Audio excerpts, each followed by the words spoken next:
Hello friends, good evening and welcome to the success Kendra. Friends देखिए, आज इस session में हम लोग बीपीएससी टीआरई 3.0 यानी कि बीपीएससी टीचर 3.0 जो न्यू वैकेंसी 2024 में आई हुई है फ्रेंड्स, उसके लिए एनसीईआरटी और एससीईआरटी क्लास 6 टू क्लास 8 यानी कि क्लास 6, 7 और 8 का फ्रेंड्स जो ज्योग्राफी का बुक है उसके चैप्टर वाइज एमसीक्यू को आज इस सेशन में हम लोग डिस्कस करने वाले हैं। बड़ा ही इंपॉर्टेंट सेशन रहने वाला है। इससे पहले मैंने आपको एनसीईआरटी एससीईआरटी क्लास 6 टू 8 का हिस्ट्री मैंने आपको कवर करा दिया था।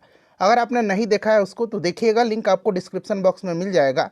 और फ्रेंड्स, अगर आप चैनल पर पहली बार विजिट कर रहे हैं तो चैनल को सब्सक्राइब कर लीजिए और जो बगल में बेल आइकन है, घंटी का निशान है, उसको भी ज़रूर दबा लीजिएगा ताकि जब भी इसी तरह का इंपॉर्टेंट वीडियो अपलोड किया जाए तो उसका नोटिफिकेशन सबसे पहले आपके पास पहुंच जाए। तो चलिए सेशन आज के स्टार्ट करते हैं। फ्रेंड्स, एक बार सभी लोग प्लीज़ जल्दी से सेशन को लाइक कर दीजिए और इसका लिंक फटाफट किसी भी एक ग्रुप में शेयर कर दीजिए।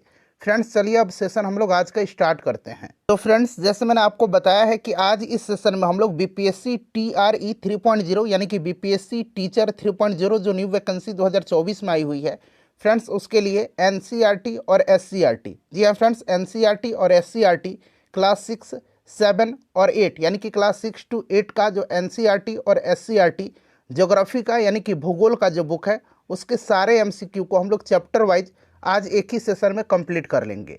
फ्रेंड्स, यहाँ पर आप देख सकते हैं एनसीईआरटी के कक्षा 6, 7 एवं 8 के पाठ्यक्रम पर आधारित चैप्टर वाइज एमसीक्यूज यानी कि भूगोल ज्योग्राफी, ठीक है ना। और देखिए, सबसे पहले हम लोग क्या करेंगे कि क्लास 6 का जो एनसीईआरटी का चैप्टर वाइज एमसीक्यू है उसको कवर करेंगे। फिर साथ ही में हम लोग क्लास 6 का एससीईआरटी का ज्योग्राफी का बुक का एमसीक्यू कवर करेंगे। उसी प्रकार से फिर क्लास 7 का हम लोग एनसीईआरटी का पहले कवर करेंगे, फिर उसके बाद एससीईआरटी का, और फिर क्लास 8 का एनसीईआरटी पहले, फिर हम लोग एससीईआरटी को उसके बाद में। एक साथ मैं आपको क्लास 6 का एनसीईआरटी एससीईआरटी करवा दूंगा, फिर क्लास 7 का एनसीईआरटी एससीईआरटी करवा दूंगा, फिर क्लास 8 का एनसीईआरटी और एससीईआरटी करवा दूंगा। जैसे कल हमने जो हिस्ट्री कवर किया हुआ था NCERT SCERT history class 6 to 8 का, उसी प्रकार से कवर करेंगे। अगर आपने नहीं देखा है ना हिस्ट्री वाला सेशन तो उसको देखिएगा, लिंक आपको डिस्क्रिप्शन बॉक्स में मिल जाएगा। यहाँ पर आप देख सकते हैं फ्रेंड्स, कक्षा 6 लिखा गया है भूगोल पृथ्वी हमारा आवास, ठीक है ना। पहला अध्याय देखिए, सौरमंडल में पृथ्वी। थोड़ा सा मैं जूम कर देता हूँ ताकि आपको स्पष्ट रूप से दिखाई दे।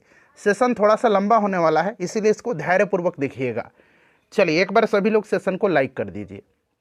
सौरमंडल में पृथ्वी, पहला प्रश्न है कि सूर्य से तीसरा सबसे नजदीक ग्रह कौन सा है। बड़ा ही इंपॉर्टेंट क्वेश्चन है।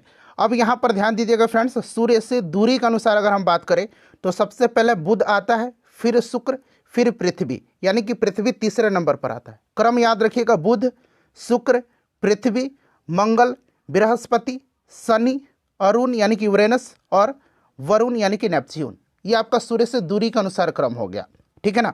आकार के हिसाब से बात करते हैं तो सबसे बड़ा बृहस्पति, उसके बाद शनि, फिर अरुण, फिर वरुण, फिर पृथ्वी, फिर शुक्र, फिर मंगल और फिर बुध, यानी कि सबसे बड़ा ग्रह बृहस्पति है और सबसे छोटा बुध ग्रह है, ठीक है। सबसे ज़्यादा घनत्व वाला ग्रह जो है ये पृथ्वी है और सबसे कम घनत्व शनि का है। ये सब फ्रेंड्स आप याद रखिएगा, ठीक है ना। चलिए उसके बाद देखिएगा कि क्षुद्र ग्रह किन कक्षाओं के बीच पाए जाते हैं।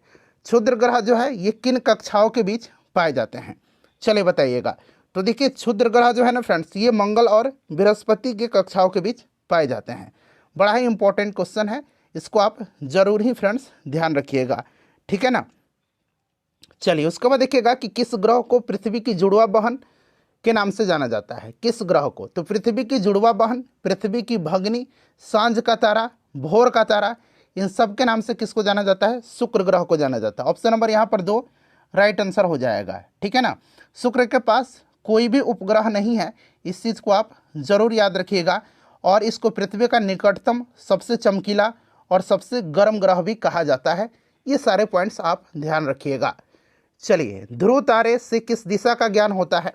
ध्रुव तारे से किस दिशा का ज्ञान होता है, तो फ्रेंड्स राइट आंसर इसका ऑप्शन नंबर 2 हो जाएगा, उत्तर, ठीक है ना। उत्तर याद रखिएगा, उत्तरी तारा को ध्रुव तारा भी कहा जाता है जो उत्तर दिशा को इंगित करता है। चलिए उसके बाद नेक्स्ट क्वेश्चन है कि निम्नलिखित कथनों पर विचार करें और यहाँ से कौन सा सही है ये आपको चुन करके बताना है, ठीक है ना। यहाँ पर आप देख लीजिए। चलिए एक एक स्टेटमेंट को पढ़िएगा कि ग्रह शब्द ग्रीक शब्द प्लाटेनाई से आया है जिसका अर्थ होता है घुमक्कड़। तो देखिए प्लेनेटाई से आया है, बिल्कुल सही है। ग्रीक शब्द जो है प्लेनेटाई, इसी से ग्रह आया है, जिसका अर्थ घुमक्कड़ यानी कि आसपास घूमने वाला होता है। तो ये बिल्कुल करेक्ट है। देखिए बृहस्पति, शनि और अरुण के चारों ओर छल्ले हैं, बिल्कुल ये भी करेक्ट दिया गया है कि बृहस्पति, शनि और अरुण के चारों ओर छल्ले हैं, ठीक है ना, याद रखिएगा। और देखिए फ्रेंड्स, ये छल्ले जो हैं विभिन्न पदार्थों के असंख्य छोटे छोटे पिंडों से बने हुए पट्टियाँ होते हैं। तो ये भी सही दिया हुआ है। तो इस प्रकार से दोनों स्टेटमेंट सही है, जो कि ऑप्शन नंबर यहाँ पर देख सकते हैं 3 में 1 और 2 दोनों सही दिया गया है। चलिए उसके बाद देखिए निम्नलिखित कथन पर विचार करें, ठीक है ना। और उसके बाद नीचे देख लीजिएगा, थोड़ा सा यहाँ मैं छोटा कर देता हूँ कि उपरोक्त में से कौन सा सौर मंडल का भाग है।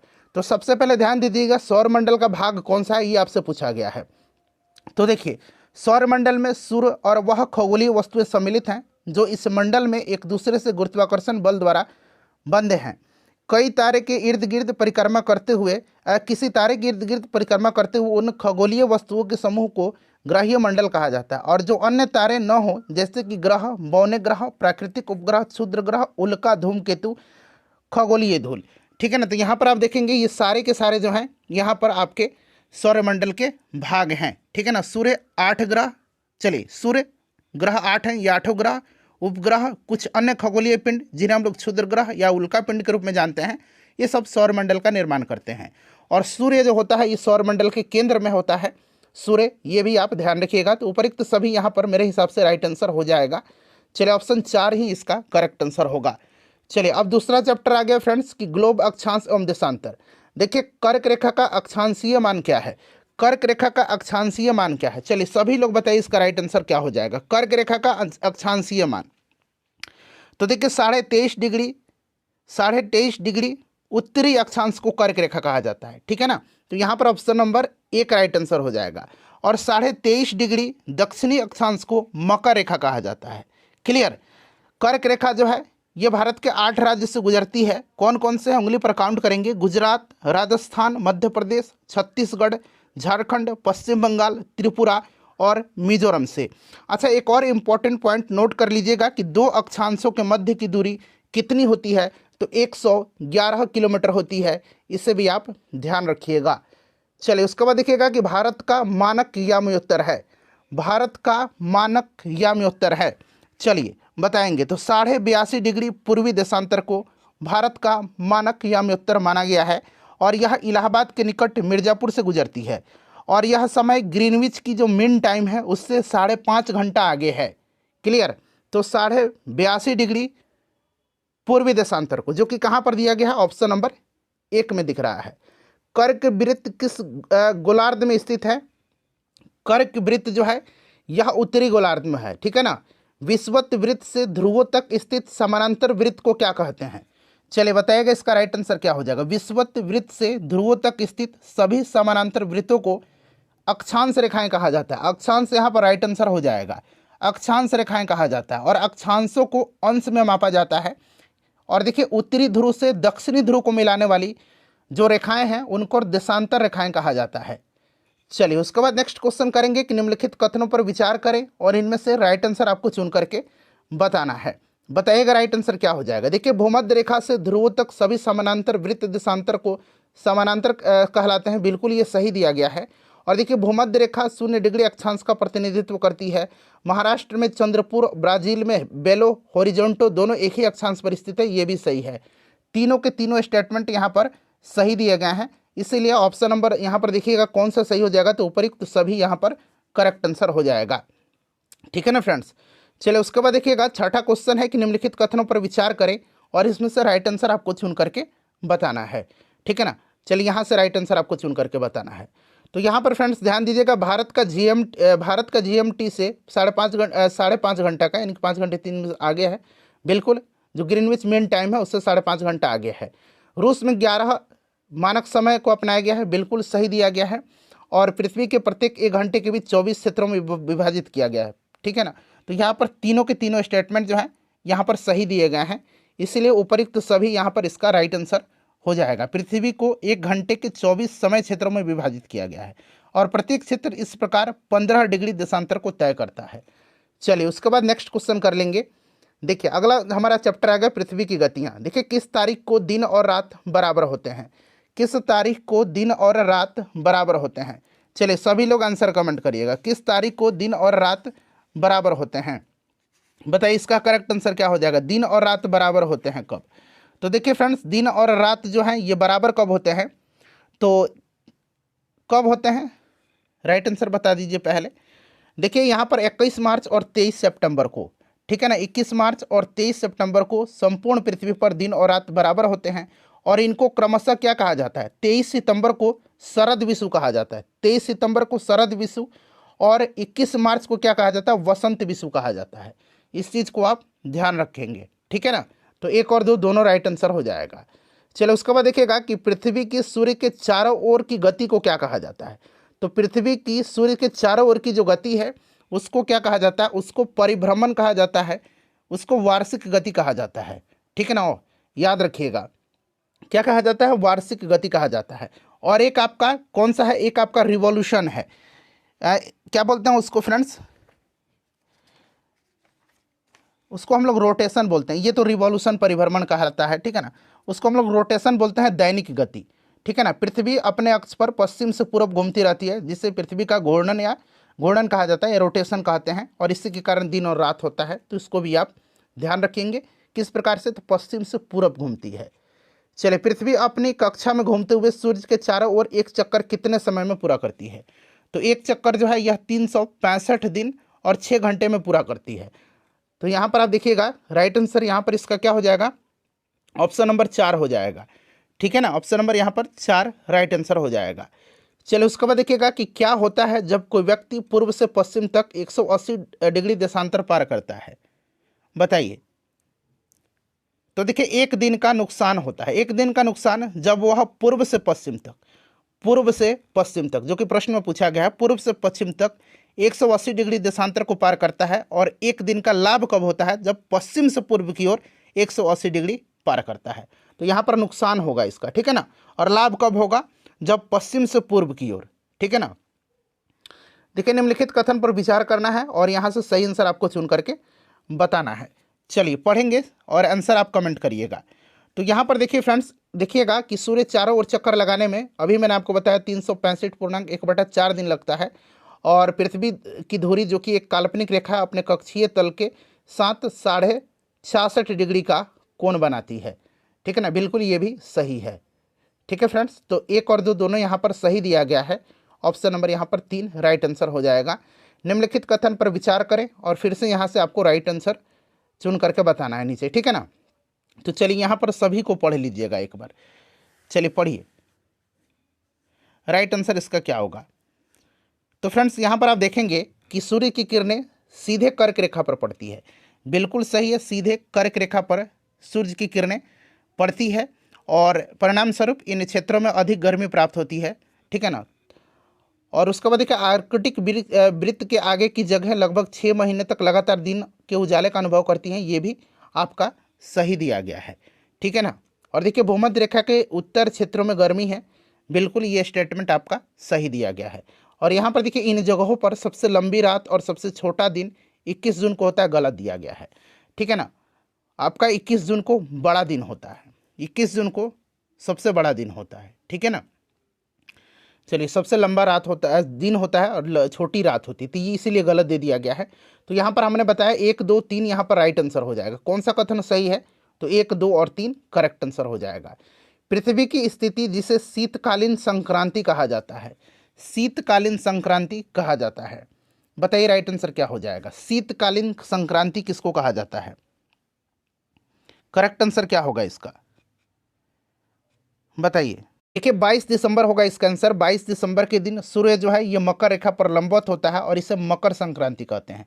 और इस दिन दक्षिणी गोलार्ध में सबसे बड़ा दिन होता है, और उत्तरी गोलार्ध में सबसे बड़ा दिन 21 जून के दिन होता है, जिस दिन अंतर्राष्ट्रीय योग दिवस मनाया जाता है, 21 जून के दिन, ठीक है ना। तो ये सब पॉइंट आप ध्यान रखेंगे फ्रेंड्स।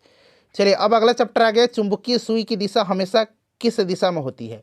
चुंबकीय सुई की दिशा जो है ये हमेशा होती है आपका उत्तर दक्षिण दिशा में। किस दिशा में होती है, तो ये उत्तर दक्षिण दिशा में होती है, ठीक है ना। चुंबकीय कंपास में एक चुंबकीय सुई जो हमेशा उत्तर दक्षिण दिशा की ओर संकेत करती है।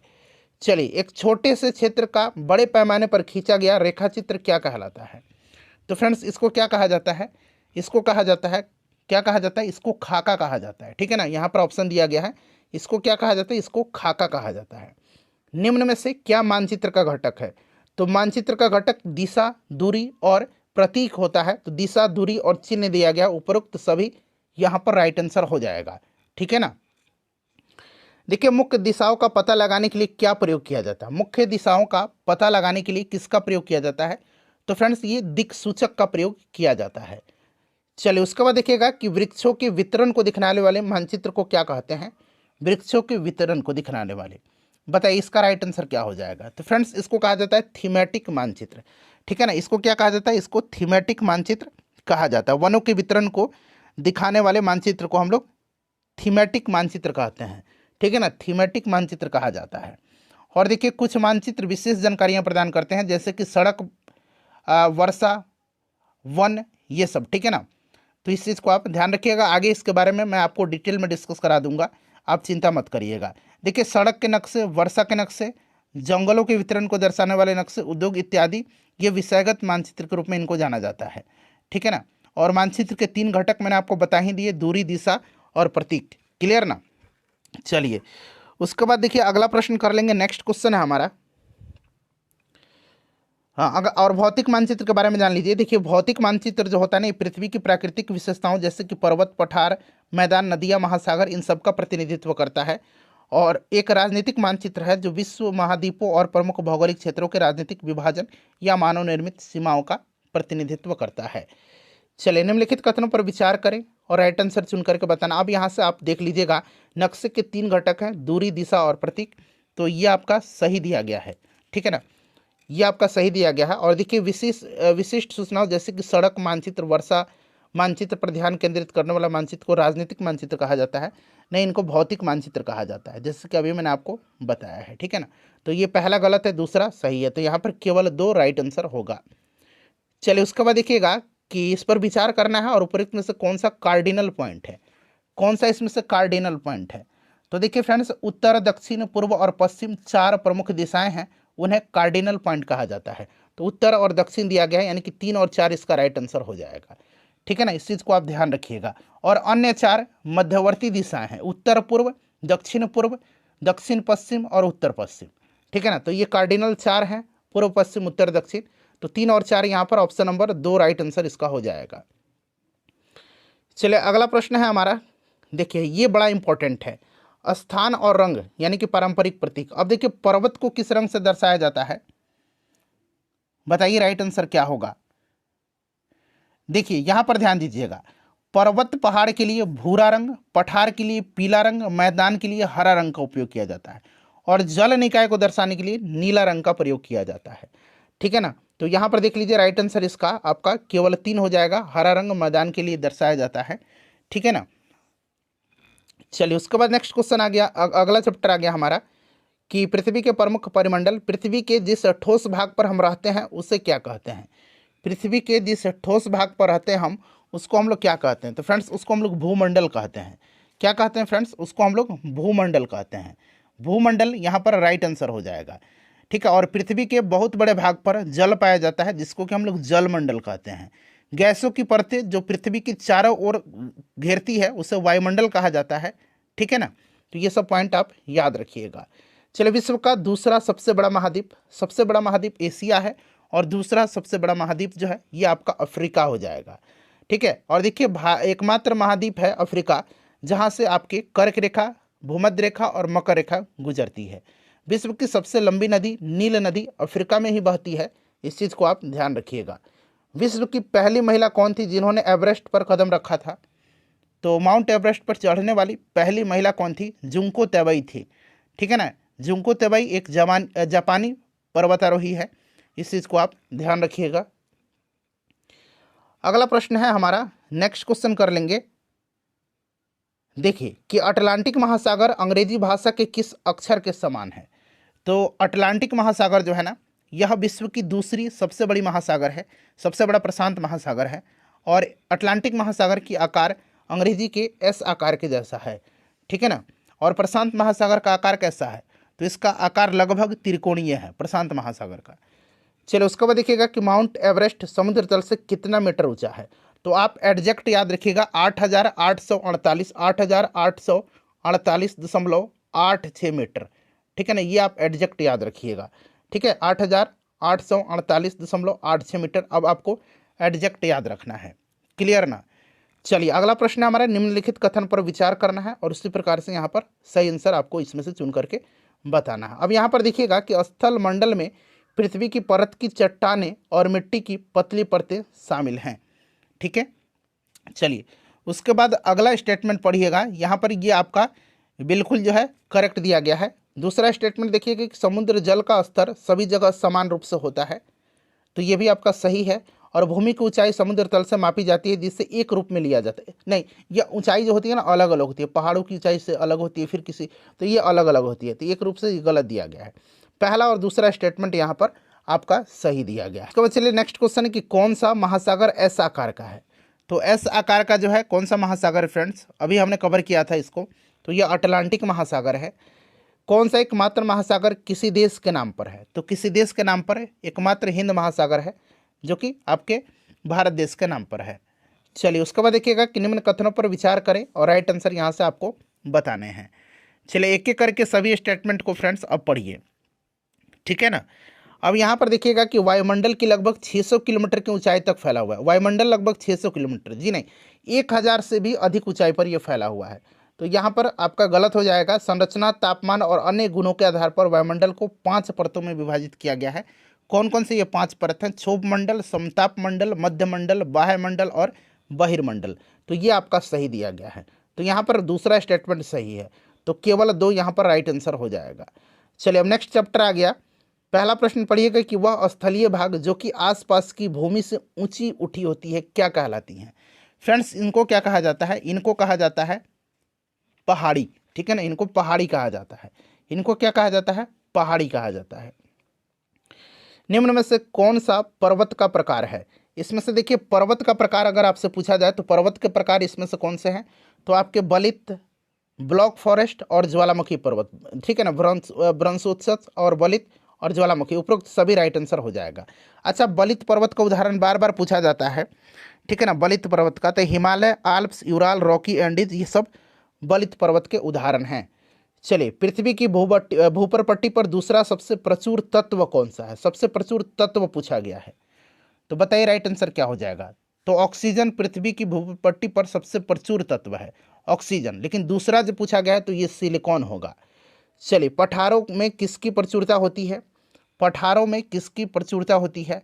तो पठार खनिज भंडार से समृद्ध होते हैं।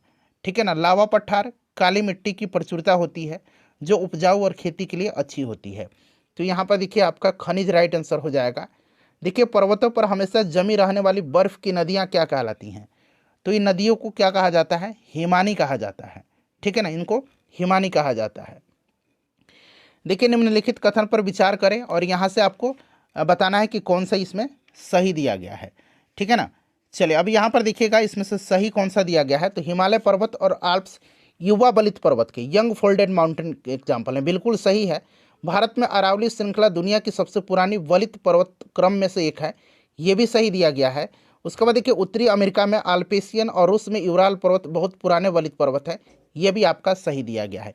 यानी कि तीनों स्टेटमेंट सही है, तो उपरिक्त सभी यहाँ पर राइट आंसर हो जाएगा। चलिए उसके बाद देखिएगा कि अफ्रीका में जो माउंट किलिमंजारो है ये तंजानिया में है, और जापान में माउंट फ्यूजियामा है, ये उदाहरण किसके हैं? तो देखिए किलिमंजारो और फ्यूजियामा जो हैं ये आपके ज्वालामुखी पर्वत के उदाहरण हैं, ये ज्वालामुखी पर्वत के उदाहरण हैं। ठीक है ना। चलिए अगला प्रश्न हमारा कि दुनिया का सबसे ऊंचा पठार कौन सा है? तो सबसे ऊंचा तिब्बत का पठार है। कौन सा है? ये तिब्बत का पठार हो जाएगा। ये सब इंपॉर्टेंट क्वेश्चन है, इन सबको ध्यान रखना होगा आपको। चलिए उसके बाद आगे आपका नेक्स्ट चैप्टर, भारत का क्षेत्रफल कितना वर्ग किलोमीटर है? भारत का क्षेत्रफल जो है ये कितना वर्ग किलोमीटर है? तो आप याद रखिएगा 3.287 मिलियन किलोमीटर स्क्वायर है। ठीक है ना, इस चीज़ को आप ध्यान रखिएगा। तो यहाँ पर देखिएगा आपका 32.8 लाख हो जाएगा ना लगभग। चलिए कौन सी जल संधि भारत को श्रीलंका से अलग करती है? कौन सी जल संधि? और क्षेत्रफल के हिसाब से भारत विश्व का 7वां सबसे बड़ा देश है, इस चीज़ को भी आप याद रखिएगा। ठीक है ना। चलिए तो ये पाक जल संधि है जो कि आपको भारत और श्रीलंका को अलग करती है। नेक्स्ट क्वेश्चन है कि छोटे समुद्री जंतुओं के कंकाल को क्या कहा जाता है? तो फ्रेंड्स इनको क्या कहा जाता है बताइए? तो फ्रेंड्स इनको प्रवाल और पॉलिप कहा जाता है। तो 1 और 2 दोनों यहाँ पर राइट आंसर हो जाएगा। चलिए उसके बाद नेक्स्ट क्वेश्चन है हमारा कि हिमालय की सबसे दक्षिणी भाग को क्या कहा जाता है? हिमालय की सबसे दक्षिणी भाग को, तो फ्रेंड्स इसको शिवालिक कहा जाता है। शिवालिक श्रेणी को बाह्य हिमालय भी कहा जाता है। हिमालय पर्वत का सबसे दक्षिणी तथा भौगोलिक रूप से युवा भाग है जो पश्चिम से पूर्व तक फैला हुआ है। ठीक है, देखिए स्थल का वह भाग जो नदी के मुहाने पर बनता है क्या कहलाता है? नदी के मुहाने पर जो बनता है वो आपका डेल्टा बनता है। ठीक है ना, डेल्टा बनता है। और बंगाल की खाड़ी में जो गिरने वाली नदियां हैं ये इनमें से ज़्यादातर नदियां डेल्टा का निर्माण करती हैं। और जो आपकी नर्मदा और ताप्ती नदी है, नर्मदा और ताप्ती, ये आपकी एस्चुरी का निर्माण करती हैं। चलिए उसके बाद नेक्स्ट क्वेश्चन करेंगे। अगला प्रश्न क्वेश्चन नंबर 6 है हमारा। प्रश्न पढ़ेंगे और इसका आंसर बताएंगे। ठीक है ना, चलिए देखिएगा कि प्रायद्वीपीय भूमि का एक बड़ा टुकड़ा है जो दोनों तरफ से पानी से घिरा हुआ है। ये गलत है। प्रायद्वीपीय भूमि का एक टुकड़ा है जो 3 तरफ से पानी से घिरा हुआ है। ठीक है ना, तो ये दोनों तरफ से, ये गलत हो गया। कश्मीर से कन्याकुमारी तक उत्तर दक्षिण का विस्तार लगभग में 3200 किलोमीटर है, बिल्कुल करेक्ट है। और यहाँ पर देखिए पूर्व से पश्चिम का जो विस्तार है ना, यहाँ पर देख लीजिएगा, ये आपका लगभग 2900 किलोमीटर है। ये आपका, ये भी सही दिया गया है। तो तीसरा और दूसरा सही है, पहला गलत था। ठीक है ना, तो यहाँ पर दूसरा और तीसरा सही है। चलिए उसके बाद देखिएगा कि प्रायद्वीपीय पठार आकार में त्रिकोणीय है। बताइए सही है या फिर गलत है? प्रायद्वीपीय पठार आकार में लगभग त्रिकोणीय है और इसका आकार अत्यधिक असमान है। इस चीज़ को आप ध्यान रखिएगा। तो ये आपका सही दिया गया है। ठीक है ना, उसके बाद देखिए नर्मदा और ताप्ती नदियाँ अरावली पहाड़ियों से होकर के बहती है। ये आपका गलत दिया गया है। ठीक है ना, ये आपका गलत दिया गया है। ठीक है ना, इस चीज़ को आप ध्यान रखिएगा। चलिए नर्मदा और ताप्ती ये आपका विंध्य और सतपुड़ा पर्वतमाला से होकर के बहती हैं। और ये पश्चिम की ओर बहने वाली नदी जो अरब सागर में गिरती हैं, ये सही है बिल्कुल ये नदी। ठीक है ना, और ये एस्चुरी का निर्माण करती हैं, डेल्टा का निर्माण नहीं करती हैं। तो इसलिए 1 और 3 राइट आंसर हो जाएगा, जो कि ऑप्शन नंबर 3 में दिया गया है। चलिए अब अगला चैप्टर आ गया हमारा कि दिन के समय गर्म एवं शुष्क पवन बहती है, उसको क्या कहते हैं? फ्रेंड्स बताइए। तो फ्रेंड्स उत्तर एवं उत्तर पश्चिम क्षेत्र में भारत के ये हवाएं बहती हैं, इनको लू कहा जाता है। चलो उसके बाद देखिए मानसून शब्द किस भाषा से लिया गया है? तो मानसून शब्द को लिया गया है अरबी भाषा से। अरबी भाषा से लिया गया, अरबी भाषा के मौसम शब्द से बना है ये। ठीक है ना, मौसम शब्द से ये बना है। चलिए उसके बाद नेक्स्ट क्वेश्चन देखिएगा, किसी स्थान की जलवायु किस पर निर्भर करती है? तो किसी भी स्थान की जलवायु जो है यह निर्भर किस पर करती है? तो फ्रेंड्स स्थिति, ऊंचाई, समुद्र तल से दूरी, इन सब पर निर्भर करती है। ठीक है ना, तो यहाँ पर उपरोक्त सभी हो जाएगा। विश्व में सबसे अधिक वर्षा कहाँ होती है? तो फ्रेंड्स सबसे ज़्यादा वर्षा जो है ये मेघालय में मौसिनराम जो है ना वहीं पर होती है। इंपॉर्टेंट क्वेश्चन है, ध्यान रखेंगे। गुजरात के गिर वन में कैसे शेरों का निवास है? तो ये आपके एशियाई शेर पाए जाते हैं यहाँ पर गिर में। देखिए घास, झाड़ियाँ और पौधे जो बिना मनुष्य की सहायता से उपजते हैं उनको क्या कहा जाता है? तो फ्रेंड्स उनको कहा जाता है प्राकृतिक वनस्पति। उनको प्राकृतिक वनस्पति कहा जाता है। ठीक है फ्रेंड्स, याद रखिएगा। तो यहाँ पर देखिए प्राकृतिक वनस्पति हो जाएंगे। चलो उसके बाद देखिएगा, यहाँ से सही कथन आपको चुनना है, नीचे दिया गया है, यहाँ पर आप देख सकते हैं। ठीक है ना, चलिए एशियाई शेर भारत का राष्ट्रीय पशु है। शेर भारत का राष्ट्रीय पशु नहीं है। भारत का राष्ट्रीय पशु क्या है? भारत का राष्ट्रीय पशु जो है ये क्या है फ्रेंड्स, बता दीजिए। बाघ है मेरे ख्याल से। ठीक है, शेर थोड़ी है। चलिए उसके बाद देखिएगा कि असम में एक सींग वाले गंडे पाए जाते हैं, बिल्कुल सही दिया गया, असम में ये पाया जाता है। और उसके बाद देखिए अगला है आपका कि जंगली गधे कच्छ के रण में पाए जाते हैं, बिल्कुल सही है। दूसरा और तीसरा इसमें से मेरे ख्याल से सही है। तो ऑप्शन नंबर यहाँ पर 2 राइट आंसर हो जाएगा। ठीक है ना, चलिए उसके बाद अब देखिए एनसीईआरटी तो हमने क्लास 6 का समाप्त कर दिया ज्योग्राफी का। अब इसी के साथ हम लोग एससीईआरटी बुक को कवर कर लेंगे। यहाँ पर आप देख सकते हैं अब क्लास 6 हम एससीईआरटी कवर करते हैं। चलिए हमारे सौरमंडल में कितने ग्रह हैं? हमारे सौरमंडल में कितने ग्रह हैं फ्रेंड्स, बताइए फटाफट सभी लोग। तो मैंने बताया था ना कि 8 ग्रह हैं हमारे सौरमंडल में। कितने ग्रह हैं फ्रेंड्स? तो 8 ग्रह हैं। ठीक है ना, 8 ग्रह हैं। इस चीज़ को आप ध्यान रखिएगा, कितने ग्रह हैं? 8 ग्रह हैं। चलो उसके बाद देखिएगा कि सौरमंडल परिवार का मुखिया कौन होता है?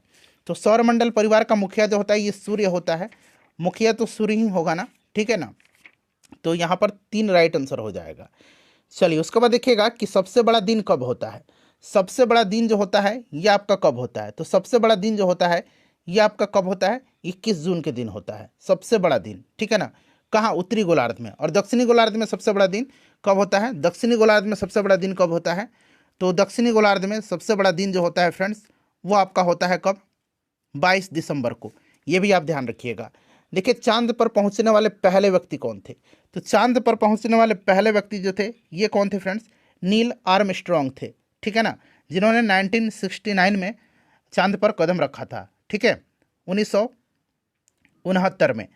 चलिए उसके बाद नेक्स्ट क्वेश्चन है हमारा कि अपने अक्ष पर झुकी हुई है पृथ्वी, तो अपने अक्ष पर जो है पृथ्वी झुकी हुई है 23.5 डिग्री, ठीक है ना। चलिए अपने अक्ष पर 23.5 डिग्री झुकी हुई है। चलिए उसके बाद नेक्स्ट क्वेश्चन कर लेंगे। अगला प्रश्न है हमारा कि देखिए नेक्स्ट चैप्टर आ गया कि अंतरिक्ष में जाने वाले पहले भारतीय कौन थे, तो पहले भारतीय स्क्वाड्रन लीडर श्री राकेश शर्मा हैं। तो यहाँ पर देखिए राकेश शर्मा दिया गया है, राकेश शर्मा यहाँ पर राइट आंसर हो जाएगा। 1984 में ये गए थे, ठीक है। उसके बाद देखिए जल डमरू मध्य जोड़ता है, जल डमरू मध्य जो है यह जोड़ता है, राइट आंसर हो जाएगा 2 बड़े जल निकायों को, ठीक है ना। जल डमरू मध्य प्राकृतिक रूप से निर्मित एक संकीर्ण जल मार्ग है जो 2 बड़े जल निकायों को जोड़ता है। तो यहाँ पर ऑप्शन नंबर 2 राइट आंसर हो जाएगा। जीवन किस मंडल पर पनपता है, जीवन पनपता है किस मंडल पर, तो बताइए राइट आंसर। चलिए इसका आंसर आप कमेंट करके बताइएगा, ठीक है ना। चलिए उसके बाद देखिएगा कि पृथ्वी के प्रमुख स्थल रूप पर्वत कितने प्रकार के हैं, पर्वत कितने प्रकार के हैं, तो पर्वत जो होते हैं ये मेनली 3 प्रकार के हैं, बलित पर्वत, ब्लॉक पर्वत और ज्वालामुखी पर्वत, ठीक है ना। तो यहाँ पर आप देख लीजिए 3 राइट आंसर हो जाएगा। किसे संसार का छत कहा जाता है, तो फ्रेंड्स तिब्बत का पठार जो है, पामीर का पठार, इसी को संसार का छत कहा जाता है, तिब्बत का पठार या फिर पामीर का पठार, याद रखिएगा। नेक्स्ट क्वेश्चन है कि पहाड़ों की लंबी श्रृंखला को क्या कहा जाता है, सिंपल सा क्वेश्चन, इसको पर्वतमाला कहा जाता है, ठीक है ना। चलो उसके बाद देखिएगा कि हिमालय भारत की किस भाग में दक्षिण पश्चिम से उत्तर पश्चिम दिशा में स्थित है, तो फ्रेंड्स ये पूर्वोत्तर में है, ठीक है ना, पूर्वोत्तर में है, याद रखिएगा पूर्वोत्तर में है। चलिए उसके बाद नेक्स्ट क्वेश्चन है कि कुल दिशाओं की संख्या कितनी है, तो दिशाएं 10 हैं, चारों दिशाएं हो गए, ठीक है ना। उसके बाद आपका दक्षिण पश्चिम, दक्षिण पूर्व, उसके बाद आपका उत्तर पूर्व, उत्तर पश्चिम, ये सब हो गया, और 4 दिशा हो गया, और एक आपका हो जाएगा ऊपर और एक नीचे, यानी कि ऊर्ध्व और अधः, ठीक है ना। चलो उसके बाद देखिएगा कि प्रमुख दिशाएं कितनी हैं, तो प्रमुख दिशाएं जो हैं ये मेनली 4 ही हैं। चलो उसके बाद देखिएगा कि सबसे अधिक गर्मी कहाँ पड़ती है, सबसे अधिक गर्मी जो है ये कहाँ पर पड़ती है, सबसे अधिक गर्मी कहाँ पर पड़ती है, बताइए राइट आंसर इसका क्या हो जाएगा। सबसे ज़्यादा गर्मी कहाँ पर पड़ती है, तो फ्रेंड्स ये पड़ती है कहाँ पर, उष्ण कटिबंध, ठीक है ना, उष्ण कटिबंध, ऑप्शन नंबर 3 राइट आंसर हो जाएगा। देखिए उष्ण कटिबंध पृथ्वी का सबसे गर्म क्षेत्र इसलिए होता है क्योंकि पृथ्वी के अक्षीय झुकाव के कारण सूर्य की अधिकतम उष्मा भूमध्य रेखा और इसके आसपास के इलाके पर पड़ती है।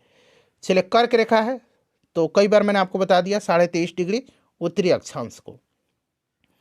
एक देशांतर से दूसरे देशांतर की दूरी तय करने में सूर्य को कितना समय लगता है, तो फ्रेंड्स ये 4 मिनट का, ठीक है ना, इस चीज़ को आप याद रखिएगा, 4 मिनट का समय लगता है। चलिए 1 डिग्री के डिफरेंस में। देखिए निम्नलिखित में से कौन सा युग्म रंगों के संबंध में गलत है जिसके द्वारा मानचित्र पर एक भू आकृति का प्रतिनिधित्व किया जाता है, तो यहाँ पर देखिए मैंने आपको बताया था ना, हरा रंग मैदान को दर्शाता है, तो ये आपका बिल्कुल सही दिया गया है। और सिलेटी रंग जो है पहाड़, यहाँ पर देखिए पठार को क्या दर्शाता है, बताइए, तो देखिए नीला रंग तो हो गया जल मंडल को दर्शाता है, भूरा रंग पर्वत को, पीला रंग पठार को दर्शाता है, तो ये गलत हो जाएगा, ये आपका सही है। और भूरा पर्वत को यहाँ पर ये आपका सही दिया गया है, ठीक है ना, ये भी सही दिया गया है, तो दूसरा यहाँ पर गलत है। यदि कोई नक्शा आपके सामने है तो दक्षिण दिशा खाली स्थान दिया गया दिखाई जाती है, तो दक्षिण दिशा जो है ये दिखाई जाती है आपके मानचित्र के निचले भाग में, ठीक है ना, और उत्तर ऊपर होता है, तो यहाँ पर ऑप्शन नंबर 4 राइट आंसर हो जाएगा। देखिए मानचित्र निर्माण में ध्यान रखना चाहिए, तो संकेत का, दिशाओं का और मापक का, इन सब का रखा जाता है, ठीक है ना। चलिए उसके बाद देखिएगा कि कांवर झील बिहार के किस जिला में है, कांवर झील बिहार का एकमात्र जो है आपका रामसर स्थल है और यह बेगूसराय में है, ठीक है, याद रखिएगा। बिहार के कितने भाग पर वन का विस्तार है? बताइए राइट आंसर क्या हो जाएगा। तो फ्रेंड्स ये आपका 7.84% भाग पर, ठीक है ना, याद रखिएगा। और आपका बिहार में जो वनावरण है ये आपका 7380.79 वर्ग किलोमीटर पर है, जो कि भारत के कुल बिहार के कुल भौगोलिक क्षेत्रफल का आपका 7.84% है। बिहार का भौगोलिक क्षेत्रफल है कितना? तो 94,163 वर्ग किलोमीटर। यह भी आप जरूर याद रखिएगा, ठीक है ना, या किलोमीटर स्क्वायर लिख दीजिए ऐसे। चलिए, फतुहा से बढ़ैया मोकामा तक को कैसा क्षेत्र कहा जाता है? बताइए राइट आंसर इसका क्या होगा। तो फ्रेंड्स इसको कहा जाता है आपका ताल क्षेत्र या ताल क्षेत्र, ठीक है ना। तो एक और दो दोनों राइट आंसर हो जाएगा। 2011 की जनगणना के अनुसार बिहार की कुल जनसंख्या 10,40,99,452, ये आपके जबान पर होना चाहिए, ठीक है ना। चलिए, उसके बाद देखिएगा कि 2011 की जनगणना के अनुसार बिहार के किस जिले में, आज ही मैंने आपका बिहार स्पेशल का जो पिछले बार ट्री 1 और ट्री 2 में पूछा गया था वो प्रश्न कराया है, और मैंने इस सब जनगणना से संबंधित एक अलग वीडियो में मैंने भी कराया हुआ है, तो उसको देख लीजिएगा। ये सब पूरा डिटेल में मैंने आपको बताया हुआ है। ऑप्शन नंबर यहाँ पर एक राइट आंसर हो जाएगा। चलिए, उसके बाद देख लीजिएगा कि बिहार में गर्म जल कुंड कहाँ पर अवस्थित है। बिहार में गर्म जल कुंड जो है ये आपके राजगीर में है, ठीक है ना। राजगीर में सूर्य कुंड, नानक कुंड, ब्रह्म कुंड, ये सब है, याद रखिएगा। चलिए, जरासंध का अखाड़ा अवस्थित कहाँ पर है? जरासंध का अखाड़ा राजगीर में स्थित है। नेक्स्ट क्वेश्चन है, गौतम बुद्ध को ज्ञान की प्राप्ति कहाँ पर हुई थी? तो बोधगया में हुई थी। पहला उपदेश इन्होंने सारनाथ में दिया था। ककोलत एक क्या है? तो यह एक जलप्रपात है। ककोलत एक जलप्रपात है जो कि फ्रेंड्स नवादा में पड़ता है, नवादा में, ठीक है ना। ककोलत नवादा में पड़ता है, इस चीज़ को आप ध्यान रखिएगा। चलिए, पावापुरी जो है यहाँ पर पूछा गया है, ये मंदिर है, पावापुरी में मंदिर है। तो पावापुरी में यहाँ पर देखिए जल मंदिर है, ठीक है ना, इंपॉर्टेंट है। चलिए, उसके बाद नेक्स्ट चैप्टर आ गया हमारा बिहार दर्शन का दूसरा चैप्टर है, गोलघर का निर्माण किसने कराया था? तो गोलघर का निर्माण कराया गया था मेनली अनाज भंडार करने के लिए, और जॉन गास्टी ने इसका निर्माण करवाया था, ठीक है ना फ्रेंड्स, इस चीज़ को आप ध्यान रखिएगा। चलिए, उसके बाद नेक्स्ट क्वेश्चन पटना में है। गुरु गोविंद सिंह का जन्म स्थान पटना है। 1666 में इनकी जन्म हुई थी, और 1699 में इन्होंने खालसा पंथ का स्थापना किया था। शेरशाह का मकबरा कहाँ पर है फ्रेंड्स? तो ये सासाराम में शेरशाह का मकबरा है। चलिए, पत्थर की मूर्ति यक्षिणी कहाँ पर मिली थी? ये बड़ा ही इंपॉर्टेंट क्वेश्चन है। तो यहाँ पर देखिए दीदारगंज में, ठीक है ना, यहाँ पर याद रखेंगे आप, दीदारगंज में। चलो, उसके बाद देखिए शेरशाह का मकबरा खाली स्थान दिया गया कोणीय है। शेरशाह का मकबरा अष्टकोणीय है, ठीक है ना, याद रखिएगा। और यह मकबरा इंडो इस्लामिक वास्तुकला का एक उदाहरण है, इंडो इस्लामिक वास्तुकला का एक उदाहरण है। चलिए, अब आ गया हमारा क्लास 7th का। उसी प्रकार से पहले हम लोग एनसीईआरटी कवर करेंगे, फिर उसके बाद हम लोग एससीईआरटी कवर करेंगे। तो ये एनसीईआरटी है क्लास 7th का। देखिए, पृथ्वी की कठोर ऊपरी परत ठोस प्रपट्टी क्या कहलाती है? चलिए बताइएगा इसका राइट आंसर क्या होगा, आंसर कमेंट करिएगा। तो फ्रेंड्स इसको क्या कहा जाता है? सभी लोग आंसर कमेंट करिए, इसका राइट आंसर क्या होगा। तो देखिए फ्रेंड्स, इसका जो करेक्ट आंसर हो जाएगा वो आपका हो जाएगा स्थल मंडल। क्या होगा इसका? स्थल मंडल, यहाँ पर राइट आंसर हो जाएगा स्थल मंडल, ठीक है ना, याद रखिएगा, स्थल मंडल करेक्ट आंसर हो जाएगा। चलिए, नेक्स्ट क्वेश्चन कर लेंगे। अगला प्रश्न है कि वस्तु विनिमय पद्धति का क्या अर्थ है? वस्तु विनिमय पद्धति का क्या अर्थ है? चलिए बताइए राइट आंसर इसका क्या हो जाएगा। तो फ्रेंड्स इसका अदला बदली का व्यापार, यहाँ पर राइट आंसर हो जाएगा। उसके बाद देखिए पर्यावरण के कितने घटक होते हैं? पर्यावरण के कितने घटक होते हैं? तो 4 घटक हैं। कौन कौन से? वायुमंडल, जीवमंडल, स्थल मंडल और जल मंडल, ठीक है ना। तो यहाँ पर 4 राइट आंसर हो जाएगा। ग्रीन हाउस प्रभाव कौन सी गैस पैदा करती है? तो कार्बन डाइऑक्साइड है, मीथेन है, नाइट्रस ऑक्साइड है, जलवाष्प है, सीएफसी है, क्लोरोफ्लोरोकार्बन। तो यहाँ पर देखिए कार्बन डाइऑक्साइड दिया गया है, ठीक है ना। चलो, उसके बाद देखिए वायुमंडल में सर्वाधिक पाई जाने वाली गैस कौन सी है? तो सबसे ज़्यादा जो गैस पाई जाती है ये नाइट्रोजन गैस पाई जाती है, लगभग कितना? 78%, ठीक है ना, 78.08% याद रखेंगे आप। चलिए, उसके बाद देखिएगा कि निम्नलिखित कथनों पर विचार करें, और यहाँ से राइट आंसर आपको चुन करके बताना होगा। चलिए, अब यहाँ पर देखिएगा राइट आंसर इसमें से क्या होगा। तो पारितंत्र एक ऐसा तंत्र है जो सभी जीवित प्राणियों के एक दूसरे के साथ और पर्यावरण के भौतिक और रासायनिक कारकों के परस्पर अंतःक्रिया द्वारा बनी है। बिल्कुल करेक्ट दिया गया है। और देखिए जल के क्षेत्र को जलमंडल कहा जाता है, ये भी सही दिया गया है। दोनों स्टेटमेंट सही है, तो इस प्रकार से आपका आंसर 1 और 2 दोनों होगा। देखिए फिर उसी प्रकार से है, निम्नलिखित कथन को पढ़ना है और उसको यहाँ से आपको राइट आंसर बताना है। देखिए वायुमंडल पृथ्वी के चारों ओर फैली वायु की पतली परत है, बिल्कुल सही है। पृथ्वी का परिक्रमण अपने चारों ओर, देखिए अपने चारों ओर के वायुमंडल के थामे रखता है, तो ये यहाँ पर आपका गलत दिया गया है। पृथ्वी का गुरुत्वाकर्षण बल अपने चारों ओर के वातावरण को थामे रखता है, तो ये इसीलिए गलत है, ठीक है ना।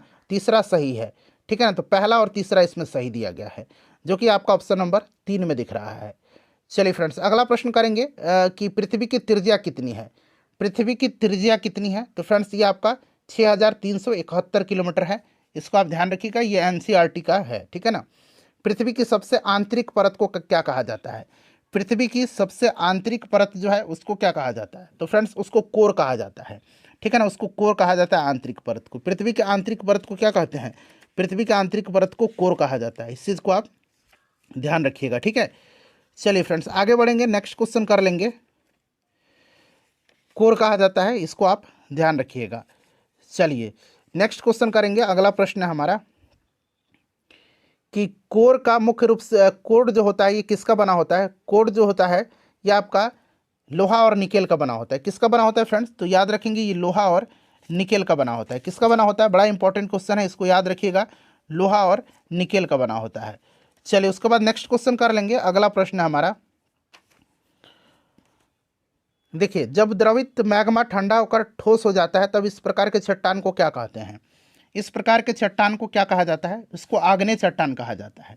इसको आग्नेय चट्टान कहा जाता है या मैग्मेटिक चट्टान भी कहा जाता है, ठीक है ना, ध्यान रखिएगा। और 3 मुख्य चट्टान प्रकार के हैं, ठीक है ना। तो ये आपका अन्य अवसादी और कायांतरित हो गया आग्नेय के अलावा, तो यहाँ पर देखिए आग्नेय हो जाएगा।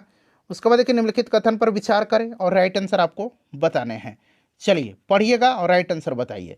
देखिए फ्रेंड्स पृथ्वी की सतह की आंतरिक परत क्रोड है, ठीक है ना, बिल्कुल सही दिया गया। सबसे ऊपर आपका कौन सा होगा, तो भूपर पट्टी होगा यानी कि क्रस्ट, फिर आपका मेंटल और फिर आपका कोर होगा, केंद्रीय भाग। समझ में आ गया ना। देखिए यह मुख्य रूप से निकेल और लोहे का बना होता है। मुख्य रूप से यह निकेल और लोहे का बना होता है, बताइए। तो फ्रेंड्स ये आपका सही दिया गया है, ठीक है ना, ये आपका सही दिया गया, अभी मैंने आपको बताया था ना। चलिए केंद्रीय क्रोड का तापमान और दबाव काफ़ी उच्च होता है, तो यहाँ पर देखिएगा केंद्रीय क्रोड का तापमान और दबाव काफ़ी उच्च होता है, ठीक है। तो इसमें से राइट आंसर क्या होगा बताइए। देखिए एक तो आपको पहला स्टेटमेंट मैंने आपको बता ही दिया कि पृथ्वी की सतह की आंतरिक परत क्रोड है। और देखिए फ्रेंड्स उसके बाद देखिएगा यह मुख्य रूप से निकेल और लोहे का बना होता है, ठीक है ना, जिसको कि हम लोग नीफे कहते हैं। और उसके बाद देखिए केंद्रीय क्रोड का तापमान और दबाव काफ़ी उच्च होता है, काफ़ी उच्च होता है। तीनों स्टेटमेंट सही है, तो यहाँ पर देखिए उपरोक्त तो सभी यहाँ पर राइट आंसर हो जाएगा, ठीक है ना फ्रेंड्स। चलिए आगे बढ़ेंगे, अब नेक्स्ट क्वेश्चन कर लेंगे। अगला प्रश्न है हमारा कि आग्नेय शैलों को प्राथमिक शैलें कहा जाता है, बताइएगा इसमें से कौन सा सही दिया गया है। बिल्कुल सही है ये। और ग्रेनाइट बहिर्भेदी आग्नेय शैल का एक उदाहरण है। तो ग्रेनाइट जो है ना, ग्रेनाइट ये आपका, ग्रेनाइट जो है ना ये आपका आग्नेय शैल का उदाहरण नहीं है, ठीक है ना, याद रखिएगा। तो यहाँ पर आपका इसमें से आपका हो गया, पहला सही हो गया, द्रवित लावा पृथ्वी की सतह पर ठंडा होकर बहिर्भेदी आग्नेय शैल का निर्माण करता है, ये आपका सही है। तो पहला और यहाँ पर तीसरा राइट आंसर हो जाएगा, ठीक है ना, पहला और तीसरा यहाँ पर राइट आंसर हो जाएगा। चलिए उसके बाद नेक्स्ट क्वेश्चन कर लेंगे। तो पहला और तीसरा यहाँ पर आपका कहाँ पर दिया गया, 3 में दिया गया, पहला और तीसरा, ठीक है ना। चलिए उसके बाद नेक्स्ट क्वेश्चन कर लेंगे। अब अगला चैप्टर आ गया कि भूकंप की तीव्रता मापने की इकाई क्या है। भूकंप की तीव्रता मापा जाता है किससे, तो फ्रेंड्स ये रिएक्टर स्केल से मापा जाता है, वायुदाब बैरोमीटर से मापा जाता है, ठीक है ना। तो यहाँ पर रिएक्टर स्केल करेक्ट आंसर हो जाएगा, रिएक्टर स्केल करेक्ट आंसर हो जाएगा। चलो उसके बाद देखिएगा कि नदी के मुहाने पर बनने वाले स्थल रूप जो है क्या कहलाती है। तो मुहाने पर जो बनता है उसको डेल्टा कहा जाता है। और यहाँ पर विसर्प भी देख लीजिएगा कि प्रौढ़ अवस्था में जब नदी मैदानों में प्रवाहित होती है तो निम्न कटाव की अपेक्षा क्षैतिज अपर्दन अधिक करता है, ठीक है ना। इसके कारण घाटी चौड़ा हो जाती है और मैदान में घाटी का ढाल बंद होने के कारण ये आपकी कल खाती हुई नदी मोड़ों का निर्माण करती हैं और इन्हीं मोड़ों को जो है आपको विसर्प कहा जाता है, यानी कि रिवर मेंडर कहा जाता है। चलो उसके बाद देखिएगा कि रेगिस्तान के अपर्दन एवं निक्षेपण का प्रमुख कारक क्या है, रेगिस्तान का। तो ये आपका पवन होता है रेगिस्तान में, ठीक है ना, रेगिस्तान का मेनली पवन है, ठीक है। चलिए उसके बाद देखिए नेक्स्ट क्वेश्चन करेंगे। अगला प्रश्न है हमारा कि वह स्थान जहां भूकंप उत्पन्न होता है उससे क्या कहते हैं। वह स्थान जहां पर भूकंप उत्पन्न होता है उसको क्या कहते हैं। तो जहां पर भूकंप उत्पन्न होता है ये आपसे पूछा जा रहा है। बताइए राइट आंसर क्या हो जाएगा, करेक्ट आंसर क्या हो जाएगा। जहां पर भूकंप उत्पन्न होता है उस स्थान को क्या कहा जाता है, सभी लोग बताइए करेक्ट आंसर क्या होगा। इंपॉर्टेंट क्वेश्चन है फ्रेंड्स। उसको उद्गम केंद्र कहा जाता है, ठीक है ना, जहां पर भूकंप आपका उत्पन्न होता है। और भूकंपीय तरंगों को सिस्मोग्राफ नामक यंत्र के द्वारा रेखांकित किया जाता है, इस चीज़ को भी आप ध्यान रखिएगा। चलिए, और भूकंप के उद्भव स्थान को उसका केंद्र कहा जाता है, ठीक है ना, तो वही उद्गम केंद्र यहाँ पर आपका। और भूकंप के केंद्र के निकट पी, एस और एल 3 प्रकार की तरंगें पहुँचती हैं, इससे भी आप साथ साथ ध्यान रखिएगा। अच्छा, अधिकेंद्र क्या है, एपी सेंटर। भूकंप के केंद्र के ठीक ऊपर पृथ्वी की सतह पर स्थित बिंदु को हम लोग अधिकेंद्र कहते हैं। और अधिकेंद्र पर सबसे पहले पी तरंगे पहुंचती हैं, पी तरंगे, ठीक है ना, यानी कि पी वेव्स, प्राइमरी वेव्स, ठीक है ना, इस चीज़ को आप ध्यान रखिएगा। चलिए अब आगे बढ़ेंगे फ्रेंड्स। नेक्स्ट क्वेश्चन करेंगे कि सबसे ऊंचा जलप्रपात कौन सा है। तो सबसे ऊंचा जलप्रपात जो है ये आपको भी पता है, यह एंजिल जलप्रपात है, जो कि कहाँ पर है, वेनेजुएला में है, ठीक है ना। अच्छा, विक्टोरिया ये आपका अफ्रीका में पड़ता है, विक्टोरिया आपका अफ्रीका में पड़ता है, और विक्टोरिया कहाँ पर, अफ्रीका में पड़ता है, ठीक है ना। और नियाग्रा आपका उत्तरी अमेरिका में है। आगे इसके बारे में हम चर्चा करेंगे। देखिए छठा प्रश्न है कि इसमें से दोनों को पढ़िए और राइट आंसर बता। पहले आप देखिए पूछा क्या जा रहा है। तो यहाँ पर पूछ रहा है कि उपरोक्त में से कौन सा कथन गलत है, इसीलिए आप पहले एक बार देख लीजिएगा। तो देखिए इसमें से पहला जो है बिल्कुल सही दिया गया, स्थलीय प्लेटों की गति के कारण पृथ्वी के सतह पर परिवर्तन होता है, और जो बल पृथ्वी के आंतरिक भाग में कार्य करते हैं उन्हें बहिर्जनित बल कहा जाता है, ठीक है ना। तो यहाँ पर आप देख लीजिएगा कि इसका जो ये गलत दिया गया है, ठीक है ना, दूसरा स्टेटमेंट जो है आपका गलत दिया गया है। उनको अंतर्जनित बल कहा जाता है, बहिर्जनित नहीं कहा जाता है, तो ये आपका गलत है। तो उसके बाद देखिए जो बल पृथ्वी के आंतरिक भाग में कार्य करते हैं उनको अंतर्जनित बल कहा जाता है, तो आंतरिक भाग में, ठीक है ना। तो ये वाला बिल्कुल सही दिया गया, देखिए यहाँ गलत दे दिया गया है। तो पहला और तीसरा सही है, दूसरा गलत है, केवल 2। निम्नलिखित कथन पर विचार करें। अधिकेंद्र से कंपन बाहर की ओर तरंगों के रूप में गमन करते हैं, बताइए सही है या फिर ये गलत है। पूछा गया कौन सा इसमें से सही है, ठीक है ना, तो ये सही है। उद्गम केंद्र के निकटतम भाग में सर्वाधिक क्षति होती है, तो यहाँ पर जो है उद्गम केंद्र के निकटतम भाग में, तो देखिए उद्गम केंद्र के भूसतह पर उसके निकटतम स्थान को अधिकेंद्र कहा जाता है, और अधिकेंद्र से कंपन बाहर की ओर तरंगों के रूप में गमन करती है, और अधिकेंद्र के निकटतम भाग में सर्वाधिक क्षति होती है, ठीक है ना। तो यहाँ पर यह आपका उद्गम केंद्र का गलत है, इसलिए केवल एक यहाँ पर सही है, जो कि आपका ऑप्शन नंबर 1 में दिख रहा है। चलो उसके बाद देखिएगा कि निम्नलिखित कथन पर विचार करें और कौन सा सही है। भूकंप को मापने के लिए भूकंप लेखी का उपयोग किया जाता है, बिल्कुल ये सही दिया गया है, ठीक है ना, रिएक्टर स्केल का, रिएक्टर पैमाने का। तो यहाँ पर दोनों स्टेटमेंट सही है, 1 और 2 राइट आंसर हो जाएगा। चलिए, नियाग्रा जलप्रपात अफ्रीका में जाम्बिया और जिम्बाब्वे की सीमा पर स्थित है, और ये नियाग्रा जो है ये गलत दिया गया, क्योंकि नियाग्रा अमेरिका और कनाडा में, उल्टा दे दिया गया, विक्टोरिया है यहाँ पर, ठीक है ना, जाम्बेजी नदी पर। तो ये दोनों के दोनों जो है स्टेटमेंट गलत दिया गया है, ठीक है ना। तो इसका राइट आंसर देखते हैं क्या होगा, न तो 1 न तो 2, ठीक है ना। चलिए, रेगिस्तानी इलाकों में पवन के निक्षेपणात्मक विशेषता के रूप में छोटी पहाड़ी संरचनाओं को क्या कहा जाता है। फ्रेंड्स इसको कहा जाता है बालू टीबा, ठीक है ना। चलिए, तो यहाँ पर राइट आंसर आपका 2 हो जाएगा।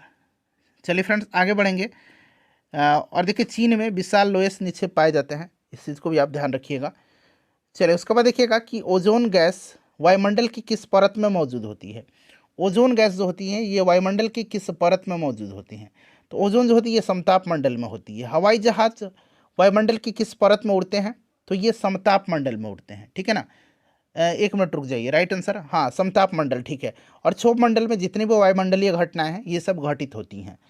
चलिए उसके बाद देखिए अंतरिक्ष से आने वाले उल्कापिंड वायुमंडल की किस परत में प्रवेश करते ही जलने लगते हैं। तो फ्रेंड्स ये मध्य मंडल में, ठीक है ना। चलिए उसके बाद देखिएगा कि पृथ्वी के तापमान में वृद्धि को खाली स्थान दिया गया के रूप में जाना जाता है। बताइए राइट आंसर इसका क्या हो जाएगा, इसका करेक्ट आंसर क्या हो जाएगा। तो फ्रेंड्स इसको आपको भूमंडलीय तापन के रूप में जाना जाता है, ठीक है ना। भूमंडलीय तापन के रूप में इसको जाना जाता है। चलो उसके बाद देखिएगा कि पौधे के उनके उत्तरजीविता के लिए आवश्यक गैस कौन सी है। तो फ्रेंड्स ये नाइट्रोजन है उत्तरजीविता के लिए, ठीक है ना, नाइट्रोजन गैस है, नाइट्रोजन गैस है, ठीक है ना। चलिए उसके बाद नेक्स्ट क्वेश्चन कर लेंगे कि निम्नलिखित पर विचार करें, वायुमंडल की परत है और ऊंचाई दूसरी तरफ है, क्षोभ मंडल की ऊंचाई कितनी है। चलिए क्षोभ मंडल की ऊंचाई 13 किलोमीटर है। तो यहाँ पर आप देखेंगे तो यहाँ पर 13 किलोमीटर सही दिया गया। समताप मंडल का 50 किलोमीटर की ऊंचाई तक फैला, ये तो दोनों सही हो गया, ठीक है ना। अब देखिए बाह्य मंडल जो होता है ना, बाह्य मंडल, अब यहाँ पर देखिए बाह्य मंडल जो होता है ये आयन मंडल इसी का एक भाग है और इसका विस्तार 800 से लेकर के 400 किलोमीटर, तो ये गलत दिया गया है। और मध्य मंडल जो है, मध्य मंडल ये वायुमंडल की तीसरी परत है और यह समताप मंडल के ऊपर 80 किलोमीटर की ऊंचाई तक फैला हुआ है, तो ये भी उल्टा दे दिया गया है, इसलिए 1 और 2 सही है इसमें से, तो राइट आंसर इसका 1 और 2 हो जाएगा। चलिए निम्नलिखित कथन पर विचार करें और सही आंसर इसमें बताना है कि वायुमंडल की सबसे ऊपरी परत आयन मंडल है। वायुमंडल की सबसे ऊपरी परत जो है ये आपका आयन मंडल है, ये गलत दिया गया है। वायुमंडल की सबसे ऊपरी परत जो है यह कौन सा है, 1 मिनट देख लीजिए कौन सा कथन इसमें से सही दिया गया है, ठीक है ना। तो और हीलियम और हाइड्रोजन जैसे हल्की गैसें बहिर्मंडल से अंतरिक्ष में तैरती हैं, ये वाला तो स्टेटमेंट आपका सही दिया गया है, ठीक है। वायुमंडल की सबसे ऊपरी परत को क्या कहते हैं।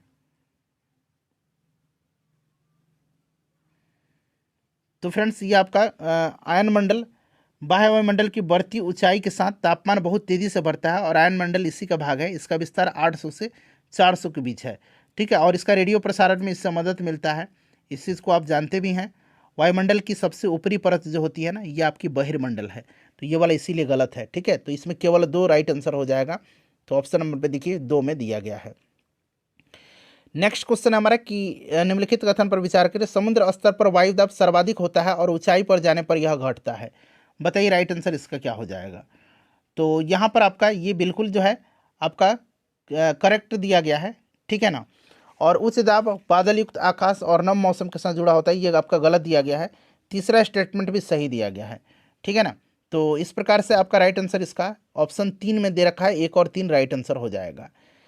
चलो उसके बाद देखिएगा कि कौन सी प्रक्रिया जिसके माध्यम से पानी लगातार अपना रूप बदलते रहता है। तो फ्रेंड्स उसको कहा जाता है जल चक्र, ठीक है ना, जल चक्र इसका राइट आंसर हो जाएगा। चलिए जल चक्र राइट आंसर हो जाएगा। नेक्स्ट क्वेश्चन है हमारा कि विश्व जल दिवस कब मनाया जाता है। तो ये 22 मार्च के दिन मनाया जाता है, 22 मार्च याद रखिएगा, और इसी दिन बिहार दिवस भी मनाया जाता है।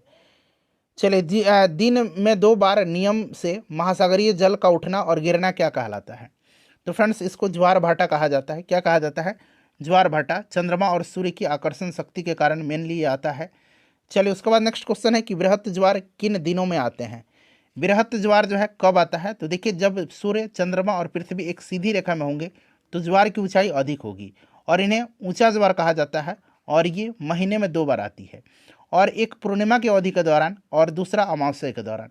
तो यहाँ पर आपका पूर्णिमा और अमावस्या दोनों दिन। चलिए गर्म महासागरीय धाराएं किसके निकट उत्पन्न होती हैं। तो फ्रेंड्स ये भूमध्य रेखा के, ठीक है ना, भूमध्य रेखा के, याद रखिएगा। चलिए उसके बाद नेक्स्ट क्वेश्चन कर लेंगे। अगला प्रश्न है हमारा, यहाँ पर देखिए कथन दिया गया है और पढ़ना है और सही स्टेटमेंट आपको इसमें से बताना है, ठीक है ना। चलिए पढ़िए, इसमें से राइट आंसर आप बताइए। तो यहाँ पर देखिएगा कि वह प्रक्रिया जिसके द्वारा जल लगातार अपने स्वरूप को बदलता है और प्रसारित होता है वह जलवाष्प कहलाता है, नहीं जल चक्र कहलाता है, ठीक है ना। तो ये गलत है और ये वाला सही दिया गया है। थलशाला छोटे घर के पौधे को रखने की कृत्रिम अहाता होता है, बिल्कुल ये आपका सही दिया गया है, ठीक है ना। तो इस चीज़ को आप ध्यान रखिएगा, सही पूछा गया तो केवल 2 यहाँ पर राइट आंसर हो जाएगा, ठीक है ना फ्रेंड्स। चलिए उसके बाद देखिएगा कि निम्नलिखित पर विचार करें और उपरोक्त गतियों में से किसका परिणाम सुनामी हो सकता है, यह आपको बताना है, किसका परिणाम सुनामी हो सकता है। तो यहाँ पर देखिए भूकंप का, ज्वालामुखी उद्गार का और जल के नीचे भूस्खलन का, ये आपका तीनों हो सकता है, तो उपरोक्त सभी राइट आंसर हो जाएगा। देखिए दिन में 2 बार नियम से महासागरीय जल का उठना और गिरना ज्वार भाटा कहलाता है, बिल्कुल यहाँ पर ये जो दिया गया आपका सही दिया गया है ना, अभी मैंने बताया था। और सूर्य चंद्रमा की शक्तिशाली गुरुत्वाकर्षण बल के कारण आता है ज्वार भाटा, तो दोनों स्टेटमेंट सही दिया गया, तो 1 और 2 दोनों राइट आंसर हो जाएगा। उसके बाद देखिएगा अगला पढ़िए और राइट आंसर बताइए। यहाँ पर उपरोक्त में से कौन उच्च ज्वार के फायदे हैं, उच्च ज्वार के फायदे कौन से हैं। तो नौ संचालन, विद्युत उत्पादन और मछली पकड़ना, उपरोक्त सभी यहाँ पर राइट आंसर इसका हो जाएगा। चलिए फ्रेंड्स, अब नेक्स्ट चैप्टर आ गया। देखिए शीतोष्ण सदाबहार वन कहाँ पाए जाते हैं। शीतोष्ण सदाबहार वन जो है ये कहाँ पाए जाते हैं। तो देखिए शीतोष्ण सदाबहार वन मध्य अक्षांशीय तटीय क्षेत्र में पाए जाते हैं, ठीक है ना। तो यहाँ पर इसका राइट आंसर क्या हो जाएगा। और देखिए ये आमतौर पर महाद्वीपों के पूर्वी किनारे में पाए जाते हैं। उदाहरण के लिए दक्षिण पूर्व संयुक्त राज्य अमेरिका, दक्षिण चीन और दक्षिण पूर्व ब्राज़ील में। इसलिए यहाँ पर देखिए इनमें से सभी राइट आंसर हो जाएगा, ये सब दिया गया है। उष्णकटिबंधीय सदाबहार वन कहाँ पाए जाते हैं। तो उष्णकटिबंधीय सदाबहार वन जो है ये कहाँ पर पाए जाते हैं। तो ये भूमध्य रेखा से दक्षिण या उत्तर में लगभग 5 डिग्री अक्षांश के भीतर पाए जाते हैं और ये एशिया, ऑस्ट्रेलिया, अफ्रीका, दक्षिण अमेरिका, मध्य अमेरिका और प्रशांत के द्वीपों पर पाए जाते हैं। दक्षिण अमेरिका दिया गया है, वैसे तो भारत में भी है और चूंकि मैंने दक्षिण अमेरिका बताया तो ब्राज़ील भी है। तो इस तरह के प्रश्न में थोड़ा सा कन्फ्यूज़न होता है। किस प्रकार के वन प्रदेश को विश्व का फलोद्यान कहा जाता है। और भारत में जो है सबसे बड़ा क्षेत्र पर उष्णकटिबंधीय पर्णपाती वन पाए जाते हैं, इससे भी आप ध्यान रखिएगा। तो यहाँ पर आपका भूमध्य सागरीय वन यहाँ पर राइट आंसर हो जाएगा, ठीक है ना। चलिए, वनस्पति की वृद्धि किस पर निर्भर करती है। वनस्पति की वृद्धि जो है यह तापमान और वर्षा पर निर्भर करती है। तो यहाँ पर ऑप्शन नंबर 4 राइट आंसर हो जाएगा, ठीक है। चलिए, उसके बाद नेक्स्ट क्वेश्चन है हमारा। देखिए एक तरफ जो है वनस्पति दिया गया है और नमी तत्व दिया गया है, ठीक है। अब यहाँ पर चलिए इनको हम लोग मिलान करते हैं। तो यहाँ पर देखिए पूछा गया कौन सा सुमेलित है। तो वन भारी वर्षा, घास स्थल मध्यम वर्षा और झाड़ियाँ शुष्क क्षेत्र। तो ये उपयुक्त सभी यहाँ पर इसका राइट आंसर हो जाएगा। चलिए, निम्नलिखित कथन पर विचार करें और कौन सा कथन यहाँ पर सही दिया गया है नीचे यहाँ से आपको चुन करके बताने हैं। चलिए एक एक करके पढ़ेंगे फ्रेंड्स, करेक्ट आंसर इसका बताएंगे। देखिए, मोटी छाल और मोम लेपित पत्ते वाष्पोत्सर्जन को कम करते हैं, बताइए। तो देखिए भूमध्य सागरीय वृक्ष अपने मोटे छालों और मोम लेपित पत्तियों की मदद से शुष्क ग्रीष्मकालीन के लिए खुद को अनुकूलित करते हैं और उन्हें वाष्पोत्सर्जन को कम करने में मदद करते हैं। तो बिल्कुल ये सही दिया गया है ना, आपका सही दिया गया है। और शीतोष्ण सदाबहार वनों में फलों की कृषि के कारण विश्व का फलोद्यान कहा जाता है। तो मैंने अभी बताया भूमध्य सागरीय प्रदेश में, तो ये आपका गलत हो जाएगा। तो केवल एक यहाँ पर राइट आंसर होगा इसका। निम्नलिखित पर विचार करें और कौन सा इसमें से सुमेलित है यह आपको बताना है। चलिए बताइएगा इसमें से कौन सा सुमेलित है। ऑप्शन देख लीजिएगा इसमें सुमेलित कौन सा है। देखिए वेल्ड जो है ये ऑस्ट्रेलिया में है, वेल्ड जो है ये कहाँ पर है, वेल्ड जो है ये अफ्रीका में है, तो ये गलत है। प्रेयरी कहाँ पर है, ये अमेरिका में है, प्रेयरी अमेरिका में है, उत्तर अमेरिका में, ये भी गलत है।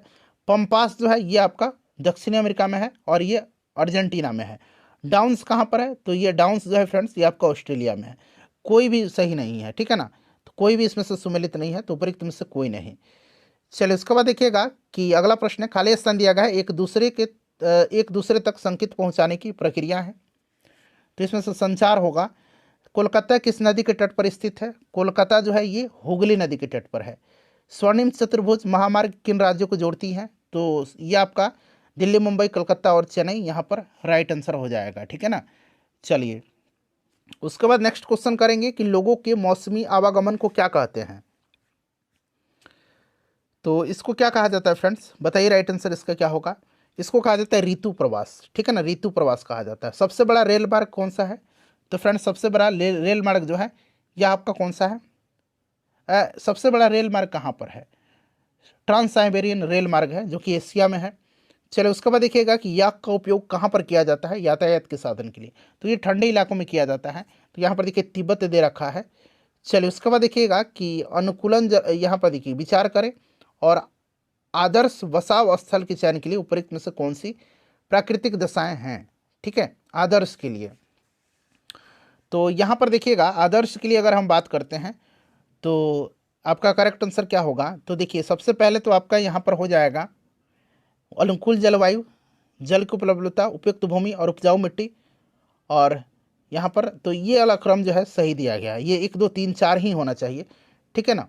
चलिए उसके बाद देखिए निम्नलिखित कथन पर विचार करें और यहाँ से आपको नीचे से राइट आंसर चुन करके बताने हैं। चलिए एक एक करके सब पढ़ेंगे हम लोग। चलिए पढ़िएगा नेक्स्ट जो है इसका आंसर क्या होगा बताना है। यहाँ से देखिए एक सघन बस्ती जहाँ भी समतल भूमि उपलब्ध है, पास बने आवासों का क्षेत्र है, बिल्कुल सही है। और इस प्रकार की बस्ती ज़्यादातर पहाड़ी क्षेत्रों, घने जंगलों और अति विषम जलवायु क्षेत्र में पाए जाते हैं, बिल्कुल यहाँ पर सही दिया गया है। तो 1 और 2 दोनों यहाँ पर स्टेटमेंट आपका सही है। चलिए उसके बाद देखिएगा कि मानव पर्यावरण अन्योन्य क्रिया उष्णकटिबंधीय एवं उपोष्ण प्रदेश, देवदार एवं फर किस प्रकार के हैं, किसके प्रकार हैं? तो देवदार और आपके फर जो है ना, ये आपके शंकुधारी पेड़ों में हैं, ठीक है ना, शंकुधारी वृक्ष के। तो यहाँ पर शंकुधारी राइट आंसर हो जाएगा। विश्व की सबसे बड़ी नदी कौन सी है? तो अभी मैंने डिस्कशन के दौरान ही बताया था, यह आपका सबसे बड़ी नदी बेसिन पूछना जाना चाहिए ना। तो यहाँ पर आपका अफ्रीका में नील नदी सबसे लंबी नदी है और सबसे बड़ी नदी अमेजन है, ठीक है ना। चलिए, 1 वर्ग किलोमीटर क्षेत्र में रहने वाले लोगों की संख्या को क्या कहते हैं? उसको जनसंख्या घनत्व कहा जाता है। बंगाल टाइगर कहाँ पाए जाते हैं? तो ये आपके सुंदरवन डेल्टा में। तो यहाँ पर राइट आंसर इसका डेल्टा क्षेत्र हो जाएगा। अमेजन के लोगों का मुख्य भोजन क्या है? अमेजन के लोगों का मुख्य भोजन जो है ये कसावा है, कसावा, ठीक है ना, याद रखिएगा, कसावा है। यह एक स्टार्च युक्त जड़ वाला भोजन होता है। देखिए, वर्षा वन में कौन सी फसलें उगाई जाती हैं? तो इनमें जो है आपका अनानास, टेपियोका और शकरकंद सब उगाई जाती हैं। चलिए, अमेजन नदी समशीतोष्ण क्षेत्र से होकर के बहती हैं। बताइए सही है या गलत है स्टेटमेंट है? ये आपका गलत दिया गया। अमेजन नदी भूमध्य रेखीय क्षेत्र से होकर के बहती है और यह पश्चिम में पहाड़ों से निकल करके पूर्व में अटलांटिक महासागर तक पहुंचती है। ये सही दिया गया है। दूसरा सही है, पहला गलत है। यह ब्राजील के भाग, पेरू के कुछ भाग, बोलिविया, इक्वाडोर, कोलंबिया तथा वेनेजुएला के एक छोटे भाग से होकर के अपवाहित होती है। ये भी सही है। तो पहला गलत था, दूसरा सही है और तीसरा सही है। सही कौन सा है? तो 2 और 3 राइट आंसर हो जाएगा इसका, ठीक है ना। चलिए, उसके बाद अगला प्रश्न है हमारा कि निम्नलिखित कथन पर विचार करें और राइट आंसर आपको यहाँ बताना है। चलिए पढ़िएगा सब कुछ और राइट आंसर इसका बताइए क्या होगा। देखिए, Ganga Brahmaputra basin 10 degree north से 40 डिग्री नॉर्थ अक्षांश के बीच स्थित है। बताइए, 10 से 30 डिग्री के बीच है। तो ये 10 से 30 होगा और यह उपोष्ण कटिबंधीय क्षेत्र में स्थित है, ठीक है ना। तो ये यहाँ पर आपका ये सही दिया गया है, ठीक है ना। उपोष्ण कटिबंधीय क्षेत्र में यह बेसिन स्थित है, तो ये सही दिया गया। तो केवल दूसरा सही है इसमें से ना, ऑप्शन 2। चलिए, उसके बाद देखिएगा कि निम्नलिखित कथन पर विचार करें और कौन सी शहर गंगा नदी के किनारे स्थित है? तो वाराणसी है, पटना है, उसके बाद और कौन सा है फ्रेंड्स, बताइए।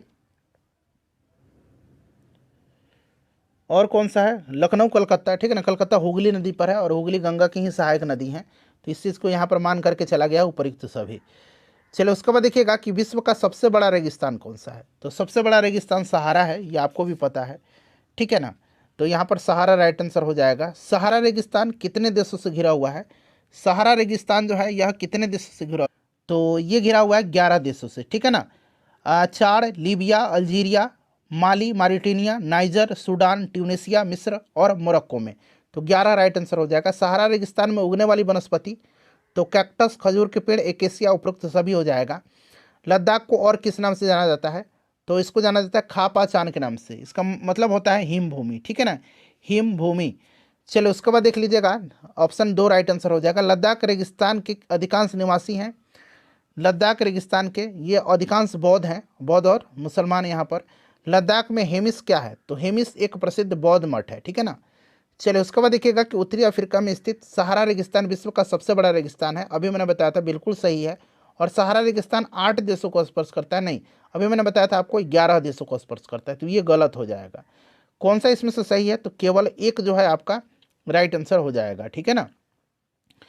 चलिए, उसके बाद क्वेश्चन नंबर 8 कर लेंगे फ्रेंड्स। देखिए, क्वेश्चन नंबर 8 क्या कह रहा है?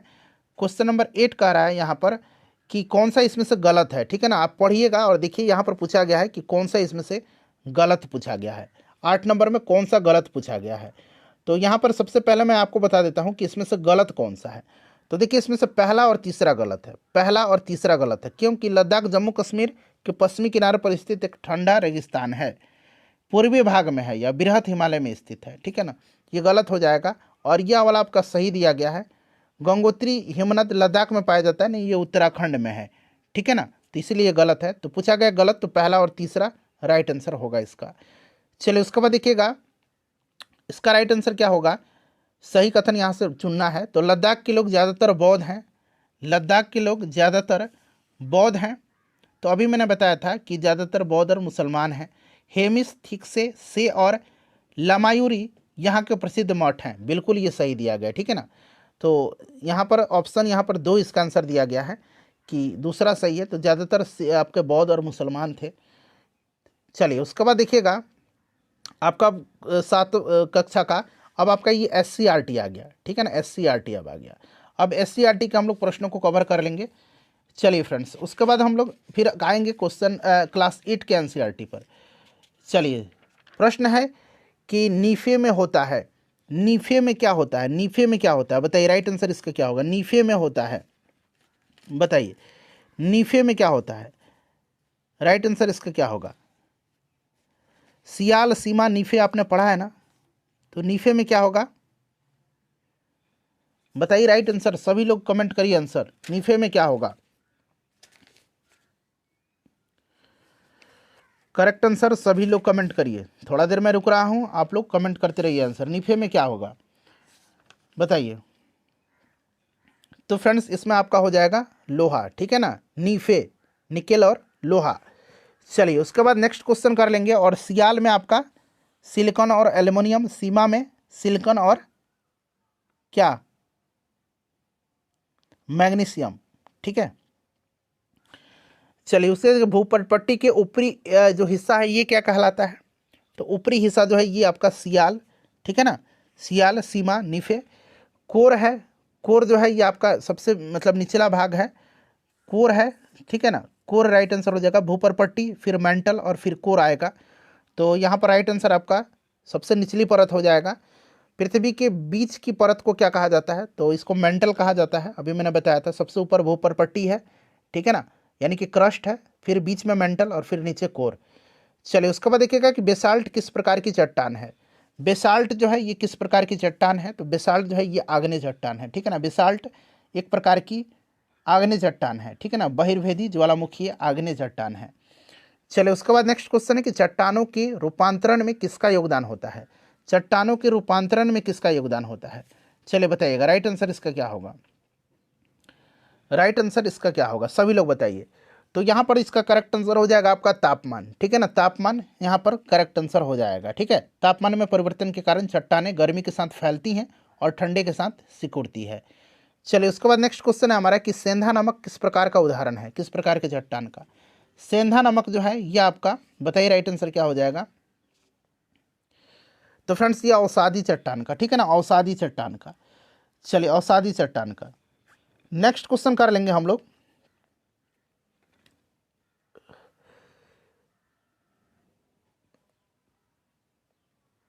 छोटा नागपुर क्या है, छोटा नागपुर क्या है, तो फ्रेंड्स यह एक पठार है, छोटा नागपुर का पठार आपको भी पता है। भूस्थल पर भूकंप के केंद्र के ऊपर स्थित स्थान क्या कहलाता है, तो फ्रेंड्स इसको अधिकेंद्र कहा जाता है, इसको क्या कहा जाता है, अधिकेंद्र कहा जाता है। चलिए अब अगला प्रश्न करेंगे कि भारत को कितने भूकंप तीव्रता के क्षेत्रों में बांटा गया है। तो फ्रेंड्स इसको बांटा गया है 4 जोन में, ठीक है ना, जोन 1, जोन 2, उसके बाद 3, 4, जोन 1 नहीं है, जोन 2 है, जोन 3 है, जोन 4 है और जोन 5 है, ठीक है ना। चलिए वायुमंडल की सबसे ऊपरी परत कौन सी है, सबसे ऊपरी परत जो है ना फ्रेंड्स ये आपका कौन सी है, तो ये आपका ऊपरी परत बहिर्मंडल है। तो यहाँ पर देखिए वायुमंडल दिया गया, वायुमंडल में ऑक्सीजन की मात्रा कितनी है, तो लगभग 21% है, ठीक है ना। तो यहाँ पर देखिए आपका 20.99% यहाँ पर दिया गया है, ऑक्सीजन का 78% है लगभग, ठीक है।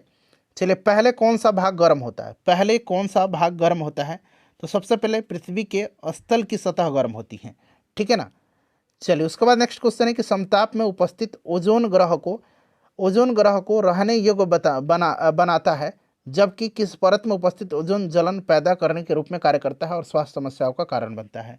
तो फ्रेंड्स यह कौन से मंडल में बताइए, समताप में, ठीक है ना। तो यहाँ पर समताप राइट आंसर हो जाएगा। समताप मंडल में उपस्थित आपका समताप मंडल तो बिल्कुल है ही, ठीक है ना, और क्षोभ मंडल में यह हानिकारक कारण बनता है, क्षोभ मंडल में। तो यहाँ पर ऑप्शन नंबर 1 राइट आंसर हो जाएगा इसका, क्षोभ मंडल में, ठीक है ना। चलिए उसके बाद नेक्स्ट क्वेश्चन कर लेंगे। अगला प्रश्न है हमारा कि पृथ्वी पर जलमंडल का हिस्सा है, पृथ्वी पर जलमंडल का हिस्सा। तो फ्रेंड्स ये आपका 71% लगभग जल संरक्षण दिवस कब मनाया जाता है, तो ये 22 मार्च के दिन मनाया जाता है। ये प्रश्न पूछा भी गया था। मुंबई किस सागर के किनारे स्थित है, तो मुंबई जो है ये अरब सागर के किनारे स्थित है, ठीक है। चलिए उसके बाद देखिएगा इनमें से कौन सी प्राकृतिक पर्यावरण की वस्तु है, प्राकृतिक पर्यावरण की वस्तु इसमें से आपका जल है, ठीक है। चलिए पर्यावरण कितने प्रकार का होता है, पर्यावरण, बताइए। तो फ्रेंड्स ये आपका राइट आंसर यहाँ पर 2 हो जाएगा। पर्यावरण उन सभी भौतिक, रासायनिक और जैविक कारकों की समष्टि एक इकाई है और 3 भागों में बांटा गया, भौतिक, जैविक और सामाजिक पर्यावरण। चलिए, पृथ्वी के चारों ओर गैसों के समूह को क्या कहा जाता है, बताइए राइट आंसर इसका क्या होगा। तो फ्रेंड्स इसको कहा जाता है आपका वायुमंडल, ठीक है। चलिए, उसके बाद देखिए जल प्रदूषण का कारण क्या है। जल प्रदूषण का कारण इसमें से आपका बताइए राइट आंसर क्या होगा, जल प्रदूषण का कारण इसमें से। तो देखिए जल प्रदूषण में अपशिष्ट पदार्थ के मिलने से जल प्रदूषित होता है और उर्वरक, कीटनाशक के उपयोग से भी ये सब होता है, ठीक है ना। तो यहाँ से मेरे ख्याल से जल में दूषित पदार्थ का मिलाना, ठीक है ना। ऑप्शन 4 यहाँ पर राइट आंसर होगा। देखिए बढ़ती जनसंख्या का कारण हो रहा है, तो वृक्षों की तेजी से कटाई हो रहा है, भवन का भी निर्माण हो रहा है और आधारभूत संरचना का भी निर्माण। तो यहाँ पर ऑप्शन नंबर 4 राइट आंसर हो जाएगा। ध्वनि की तीव्रता किस में मापा जाता है, तो ये डेसिबल में मापा जाता है। चलिए उसके बाद देखिएगा कि लद्दाख में पाया जाने वाला महत्वपूर्ण जानवर कौन सा है। तो लद्दाख में मेनली याक पाया जाता है, ठीक है ना, याक पाया जाता है। चलो उसके बाद देखिए इनमें से कौन सा दर्रा भारत और तिब्बत को जोड़ता है। भारत और तिब्बत को चांगला दर्रा जोड़ता है, ठीक है ना। चलिए उसके बाद देखिएगा चांगला दर्रा। उसके बाद नेक्स्ट क्वेश्चन है हमारा कि लद्दाख में बहने वाली नदी कौन सी है। लद्दाख में बहती है कौन सी नदी, तो सिंधु सियोक नदी, ठीक है ना, ये आप ध्यान रखिएगा। चलिए उसके बाद देख लीजिएगा कि थार का रेगिस्तान फैला हुआ है। थार का रेगिस्तान जो है ये फैला हुआ है पंजाब राजस्थान में, थार मरुस्थल, ठीक है। चलिए ये रेगिस्तान थार रेगिस्तान जो है ये अरावली श्रृंखला के पश्चिम भाग के राजस्थान के 12 जिलों में शामिल है।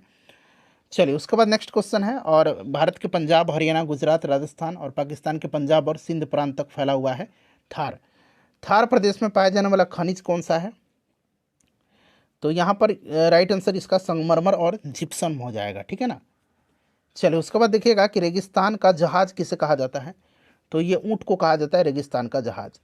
चलिए उसके बाद देखिए बिहार दिवस कब मनाया जाता है। मैंने आपको बताया था 22 मार्च के दिन, जिस दिन जल दिवस मनाया जाता है। मधुबनी पेंटिंग जुड़ी हुई है, तो फ्रेंड्स ये आपकी जुड़ी हुई है मिथिला क्षेत्र से, ठीक है ना, मिथिला क्षेत्र से मधुबनी जुड़ी हुई है। जमालपुर में अवस्थित क्या है, जमालपुर में आपका रेलवे कारखाना है, ठीक है। चलिए उसके बाद नेक्स्ट क्वेश्चन है हमारा कि वर्ष भर एक ही दिशा में बहने वाली पवन कौन सी हैं।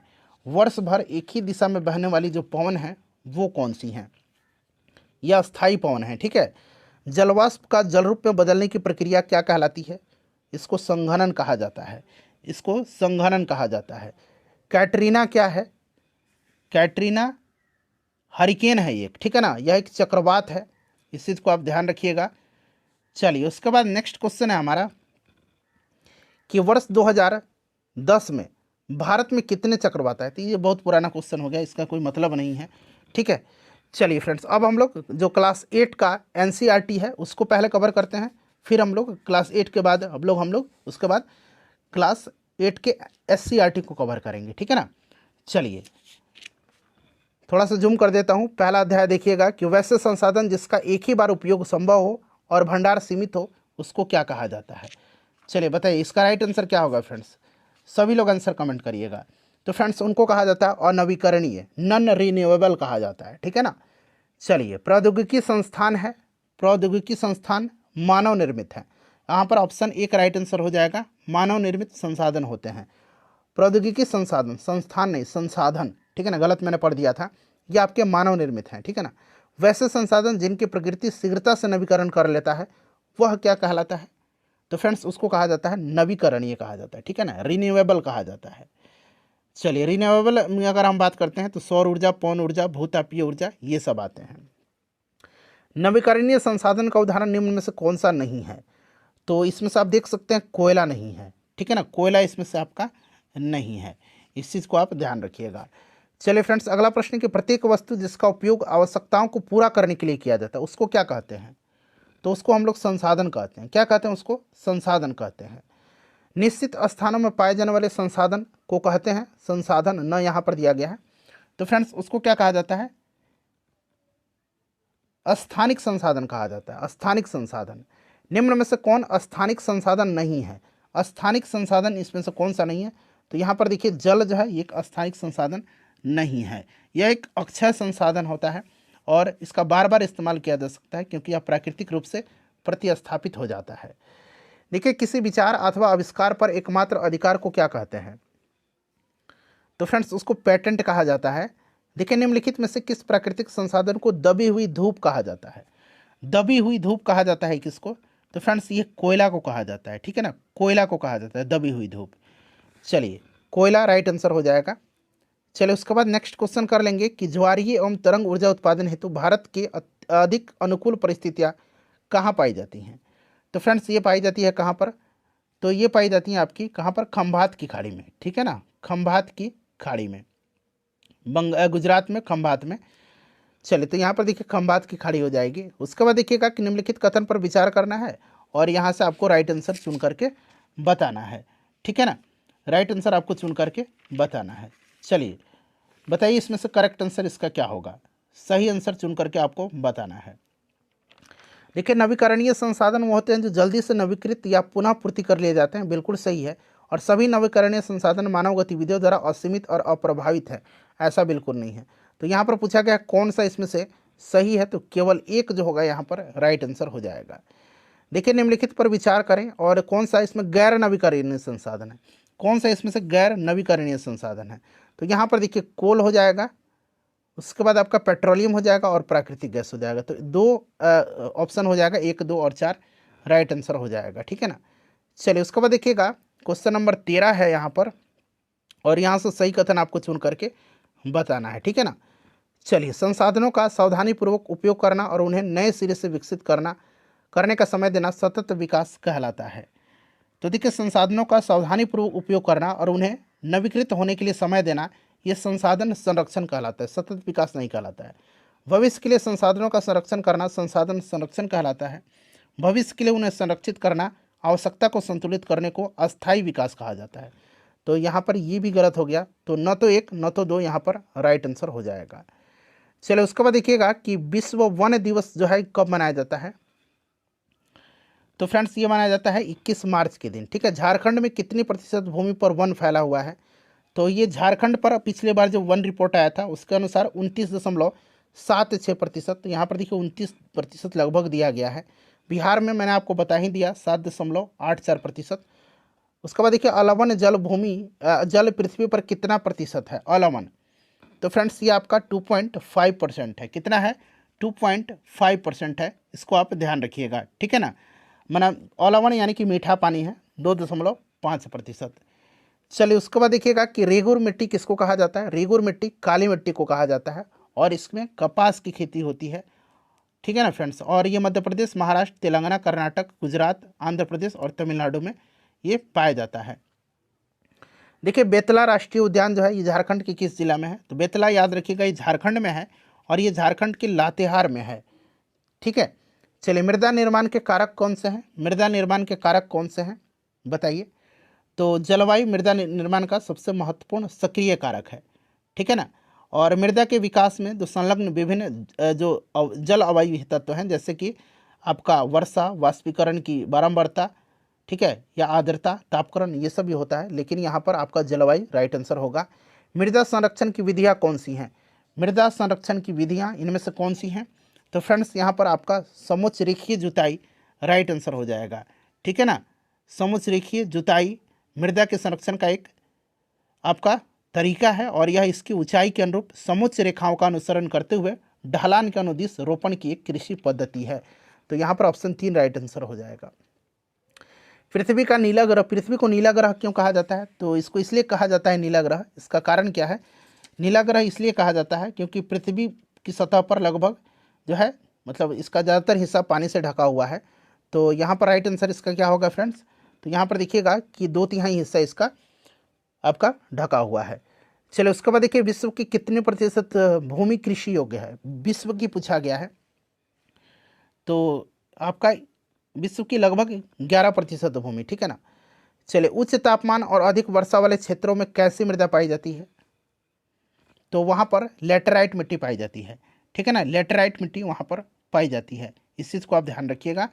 चलिए, उसके बाद देखिएगा कि समुच्च रेखीय रोधिकाओं के बारे में निम्न में से कौन सा यहाँ पर सही दिया गया है? सही दिया गया है इसमें से कौन सा? बताइए राइट आंसर यहाँ पर क्या हो जाएगा? तो फ्रेंड्स, यहाँ पर अगर हम बात करते हैं सही कौन सा दिया गया है, तो आप पहले सभी ऑप्शन को पढ़ लीजिए, ठीक है ना। और मैं आंसर बताता हूँ। इसका राइट आंसर, पहाड़ी ढाल पर समोच्च रेखाओं के समानांतर जुताई, ढाल के नीचे बहते जल के लिए एक प्राकृतिक अवरोध का निर्माण किया जाता है। यहाँ पर ऑप्शन 4 राइट आंसर हो जाएगा। भारत में कितने प्रकार की मृदाएं पाई जाती हैं? 8 प्रकार की मृदाएं हैं और जिनकी उर्वरक क्षमता अलग अलग होती है, उर्वरता, ठीक है ना। और इसमें जलोढ़ मिट्टी, काली मिट्टी, लाल और पीली मिट्टी, जंगली मिट्टी, उसके बाद मरु या शुष्क मिट्टी, लेटराइट मिट्टी, नमकीन मिट्टी और पीट मिट्टी शामिल है। तो यहाँ पर देखिए 8 प्रकार की होती हैं। चलिए, रेशम कहाँ से प्राप्त होता है? तो रेशम जो है यह प्राप्त होता है आपका सहतूत के पेड़ से, ठीक है ना। सहतूत के वृक्ष पर पाला जाता है रेशम का कीट, वहीं से ये आपका प्राप्त होता है, ठीक है ना। और आगे बढ़ेंगे, नेक्स्ट क्वेश्चन कर लेंगे कि अनावृत, देखिए अनावृत चट्टानों का टूटना और क्षय होना क्या कहलाता है? तो फ्रेंड्स ये आपका अपक्षय कहलाता है, ठीक है ना, अपक्षय कहलाता है। निम्नलिखित पर विचार करें और यहाँ से देखिए उपयुक्त में से बताना है, उपयुक्त क्षेत्रों में से कौन सा क्षेत्र कम आबादी वाला है। इसमें से कम आबादी वाला कौन सा है, ये आपसे पूछा गया है। तो देखिए इसमें से कम आबादी वाला जो है ना, ये आपका हो जाएगा पहाड़ की खड़ी ढलान, उसके बाद रेगिस्तान इलाके और आपका घने जंगल वाले क्षेत्र, ये आपके कम मतलब आबादी वाले हैं। नदी घाटी में तो लोग रहते ही हैं, खेती वगैरह वहाँ पर होता है। तो 1, 2, 4 यहाँ पर राइट आंसर होगा। देखिए निम्नलिखित कथन पर विचार करें और आपको यहाँ पर पूछा गया है कि पूरा क्वेश्चन मैं आपको बता देता हूँ कि कौन सा इसमें से भूस्खलन के अल्पीकरण में मदद करता है, ठीक है, अल्पीकरण में मदद करता है। तो यहाँ पर देखिएगा, एक तो जोखिम मानचित्रण और प्रतिधारित दीवार का निर्माण, और यहाँ पर जो आपका तीसरा दिया गया वनस्पति में वृद्धि, ये आपका करता है। तो 1, 2, 3 यहाँ पर इसका राइट आंसर हो जाएगा, ठीक है ना। तो यहाँ पर देखेंगे तो 1, 2 और 3 यहाँ पर राइट आंसर इसका हो जाएगा। चलिए, उसके बाद नेक्स्ट क्वेश्चन है हमारा कि निम्नलिखित कथन पर विचार करें और यहाँ से आपको सही आंसर चुन करके बताना है, ठीक है ना। सही आंसर इसमें से आपको चुन करके बताना है। अब यहाँ पर देखिएगा कि प्राकृतिक वनस्पति और वन्य जीवन केवल जैवमंडल पर पाए जाते हैं। सही है, जैवमंडल में सभी जीवित जातियाँ जीवित रहने के लिए एक दूसरे से परस्पर संबंधित और निर्भर रहती हैं। बिल्कुल सही दिया गया है। तो आपका पहला और दूसरा दोनों सही है। चलिए, उसके बाद देखिएगा कि सतह के निकट स्थित खनिजों को किस प्रक्रिया द्वारा निकाला जाता है? तो फ्रेंड्स इसको निकाला जाता है किस प्रक्रिया के द्वारा? उत्खनन के द्वारा, ठीक है ना, उत्खनन के द्वारा सतह के निकट। देखिए धात्विक खनिज किस शैल में पाए जाते हैं? धात्विक खनिज जो है ये आग्नेय और कायांतरित दोनों में पाए जाते हैं, ठीक है ना। तो यहाँ पर दोनों हो जाएगा। बॉक्साइट का सबसे बड़ा उत्पादक देश कौन सा है? तो बॉक्साइट का ऑस्ट्रेलिया है। चट्टान कितने प्रकार के होते हैं? चट्टान मेनली जो होते हैं ये कितने प्रकार के हैं? तो फ्रेंड्स इसको ध्यान रखिएगा, ये आपके 3 प्रकार के हैं, आग्नेय, अवसादी और रूपांतरित, ठीक है ना। तो यहाँ पर 3 राइट आंसर हो जाएगा। खनिज निम्न में से किस संसाधन का उदाहरण है? खनिज निम्न में से किस संसाधन का उदाहरण है? तो खनिज जो है ये अनवीकरणीय है, ठीक है ना, अनवीकरणीय है, ध्यान रखेंगे। तो यहाँ पर आपका अनवीकरणीय हो जाएगा। अनवीकरणीय में कोयला, पेट्रोलियम, प्राकृतिक गैस, ये सब आता है। रानीगंज पश्चिम बंगाल में है, किस खनिज के लिए प्रसिद्ध है? तो रानीगंज जो है ये फ्रेंड्स मेनली कोयला के लिए फेमस है। झरिया, धनबाद और बोकारो किस राज्य में स्थित है? झरिया, धनबाद और बोकारो ये आपके झारखंड में है, ठीक है ना, याद रखेंगे झारखंड में है। तो यहाँ पर झारखंड राइट आंसर हो जाएगा। पेट्रोलियम तथा इससे उत्पन्न होने वाले उत्पादों को क्या कहते हैं? तो इनको कहा जाता है काला सोना। चलिए, खाली स्थान दिया गया है, एक या एक से अधिक खनिजों का समूहन है। तो ये आपका राइट आंसर क्या हो जाएगा? सैल। सैल खनिज जो है ये आपका राइट आंसर हो जाएगा यहाँ पर, ठीक है ना। चलिए, उसके बाद नेक्स्ट क्वेश्चन कर लेंगे, दूसरा हो जाएगा अभ्रक। खाली स्थान दिया गया खनिजों का उदाहरण है। तो अभ्रक जो है ना यह आपका अधात्विक खनिज होता है और यहाँ पर ऑप्शन 4 राइट आंसर हो जाएगा। उसके बाद देखिएगा निम्नलिखित पर विचार करें और उपयुक्त गुणों में से कौन सा खनिज का प्रकार निर्धारित करता है? बताइए। तो ये सभी करता है रंग, घनत्व, कठोरता और रासायनिक गुण, सभी राइट आंसर हो जाएगा। चलिए, उसके बाद देखिएगा क्वेश्चन नंबर 12 है। यहाँ पर पूछा गया है कि इसमें से कौन सा सही कथन है? दोनों कथन को पढ़िए और सही कथन बताना है। तो फ्रेंड्स यहाँ पर ध्यान देंगे तो यहाँ पर दोनों के दोनों कथन जो हैं ये आपके बिल्कुल सही दिए गए हैं, ठीक है ना, दोनों के दोनों सही दिए गए हैं, ठीक है। तो यहाँ पर आप ऑप्शन में देख लीजिएगा तो आपका ऑप्शन 3 राइट आंसर हो जाएगा। चलिए, उसके बाद इसको पढ़ना है और उपयुक्त खनिज पूछा गया है कि किस में पाए जाते हैं, ठीक है ना, ये आपको बताना है।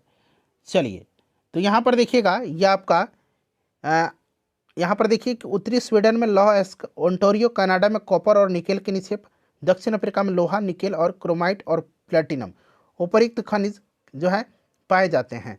बताइए राइट आंसर इसका क्या होगा। तो यहाँ पर इसका करेक्ट आंसर हो जाएगा आग्नेय और कयांतरित सेल, आग्नेय और कयांतरित सेल, ठीक है ना, आग्नेय और कयांतरित सेल। तो यहाँ पर आपका ऑप्शन 1 हो जाएगा आंसर। चलो उसके बाद नेक्स्ट क्वेश्चन है कि निम्नलिखित में से किस खनिज को काला सोना कहा जाता है। तो अभी मैंने आपको बताया था पेट्रोलियम को। चलिए अब देखिए सेरीकल्चर किस प्रकार की कृषि है। सेरीकल्चर, बताइए राइट आंसर क्या होगा। सेरीकल्चर तो ये आपकी है रेशम कीट का पालन सेरीकल्चर कहलाता है, अंगूर का पालन विटीकल्चर कहलाता है और मत्स्य पालन ये आपका पीसी कल्चर कहलाता है, ठीक है ना, पीसी कल्चर, पीसी कल्चर। चलिए जब फसल का उत्पादन और पशुपालन बाजार में विक्रय हेतु किया जाता है तो वह क्या कहलाता है। तो फ्रेंड्स इसको क्या कहा जाता है, वाणिज्यिक कृषि इसको कहा जाता है, इसको कहा जाता है वाणिज्यिक कृषि, ठीक है ना। चलिए भारत की कितने प्रतिशत जनसंख्या कृषि पर निर्भर है। तो ये आपकी लगभग 58%, याद रखिएगा। निम्नलिखित में से आपका पूछा गया है कि सही विकल्प का चुनाव करना है, ठीक है ना। चलिए सही विकल्प का इसमें से चुनाव करना है, सभी पढ़ लीजिए, मैं आपको आंसर बता देता हूँ सीधे A B C, ठीक है ना। चलिए तो यहाँ पर देखिएगा इसका केवल A सही है, केवल A सही है। तो यहाँ पर देख लीजिएगा प्राथमिक गतिविधियों में प्राकृतिक संसाधनों का निष्कर्षण और उत्पादन शामिल होता है, ठीक है ना, इस चीज़ को आप याद रखिएगा, ठीक है, प्राथमिक गतिविधियाँ में। और इसमें आपकी और उसके बाद देखिए बैंकिंग, यातायात और विज्ञापन द्वितीयक जो है ये आपके उत्पादन में शामिल है। तो ये आपके राइट आंसर क्या हो जाएगा। तो फ्रेंड्स ये तृतीयक गतिविधि में है, ठीक है ना, तो ये इसलिए गलत है। और तृतीयक गतिविधियाँ प्राकृतिक संसाधनों के प्रसंस्करण से संबंधित है, उत्पादन और विनिमय दोनों से संबंधित है, ठीक है ना, तो ये आपका गलत है, इसलिए पहला सही है। हॉर्टिकल्चर किसको कहते हैं। हॉर्टिकल्चर सब्जी की खेती जो होती है ना उसको कहा जाता है, ठीक है। चलिए उसके बाद देखिएगा कि तृतीयक क्रियाएं में कौन से हैं। तो अभी मैंने आपको बताया था कि बैंकिंग, व्यापार, बीमा। चलिए स्वर्ण क्रांति किससे संबंधित है। स्वर्ण क्रांति किससे संबंधित है। तो ये बागवानी है, ठीक है ना, बागवानी और शहद से। हरित क्रांति खाद्यान्न से है। श्वेत क्रांति दूध से है, ठीक है। नीली क्रांति मत्स्य उत्पादन से है। मिट्टी और जलवायु के अनुकूल स्थलाकृति किसके लिए महत्वपूर्ण है। बताइए राइट आंसर इसका क्या होगा। तो फ्रेंड्स ये आपका हो जाएगा कृषि गतिविधि के लिए, ठीक है ना। चलिए उसके बाद देखिएगा कि पीसी कल्चर संबंधित है, मैंने बताया था पीसी कल्चर मत्स्य पालन से, ठीक है ना, पीसी कल्चर मछली पालन से। चलिए उसके बाद देखिएगा कि कृषि परिवार अपनी आवश्यकताओं को पूरा करने के लिए किस प्रकार की कृषि करते हैं। तो अपनी आवश्यकताओं को पूरा करना है तब तो ये निर्वाह कृषि होगा। चलिए निम्नलिखित कथन पर विचार करें और पूछा गया है कि कौन सी प्राथमिक क्रियाओं के उदाहरण हैं। बताइए राइट आंसर इसका क्या होगा। तो इसमें से कोई नहीं होगा, ठीक है ना, इसमें से कोई भी राइट आंसर यहाँ पर नहीं होगा। क्लियर, ऑप्शन नंबर यहाँ पर 4 राइट आंसर होगा, कोई नहीं, ठीक है ना फ्रेंड्स। चलिए प्राथमिक क्रिया में अगर बात करें तो कृषि, मत्स्य पालन ये सब आता है, ठीक है ना। चलिए कपड़े की बुनाई, डबल रोटी, इस्पात निर्माण ये सब आपका, रोटी सेकना ये सब आपका सेकेंडरी में आएगा। निम्नलिखित कथन पर विचार करें। विटीकल्चर गिद्धों का प्रजनन गलत है। सेरीकल्चर रेशम कीट का पालन ये आपका मेरे ख्याल से दूसरा सही है। पिसीकल्चर मछली पालन। हॉर्टिकल्चर एक मिनट देख लेते हैं पूछा क्या गया है। सही ढंग से इसमें सुमेलित कौन सा है, ठीक है ना, सही ढंग से सुमेलित जो है ये आपका दूसरा, तीसरा, चौथा है, ठीक है ना। जैसे मैंने बताया विटीकल्चर अंगूर की खेती होता है तो ये गलत है, बाकी ये आपके सही हैं। तो आपका ऑप्शन नंबर 2 राइट आंसर हो जाएगा। चलिए हरियाणा का कौन सा उद्योग साइबर सिटी कहलाता है। कौन सा शहर तो ये आपका गुरुग्राम है, ठीक है ना।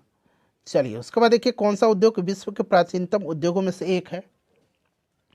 तो ये सूती वस्त्र उद्योग है, ठीक है ना। उसके बाद देखिए मत्स्य तेल निर्माण खाली स्थान दिया का आधारित उद्योग है। तो फ्रेंड्स ये आपका समुद्र हो जाएगा ना। चलिए उद्योगों को किस आधार पर वर्गीकृत किया जा सकता है। तो उद्योगों को आकार, कच्चा माल और स्वामित्व के आधार पर इसको वर्गीकृत किया जा सकता है। चलिए उसके बाद देखिएगा खाद्य संसाधन डैश आधारित उद्योग हैं। तो सिंपल सा क्वेश्चन है, कृषि आधारित है। प्राकृतिक रेशे कौन कौन है। प्राकृतिक रेशा इसमें से पूछा गया है। तो ऊन, सिल्क, कपास ये सभी हैं, इसीलिए यहाँ पर 4 राइट आंसर हो जाएगा। भारत में पहला सफल आधुनिक वस्त्र मिल कहाँ पर स्थापित की गई थी? तो फ्रेंड्स यह स्थापित की गई थी बम्बई में। बम्बई में यह स्थापित की गई थी, ठीक है ना, 1854 में, ध्यान रखेंगे। अहमदाबाद जो है ये किस नदी के तट पर है?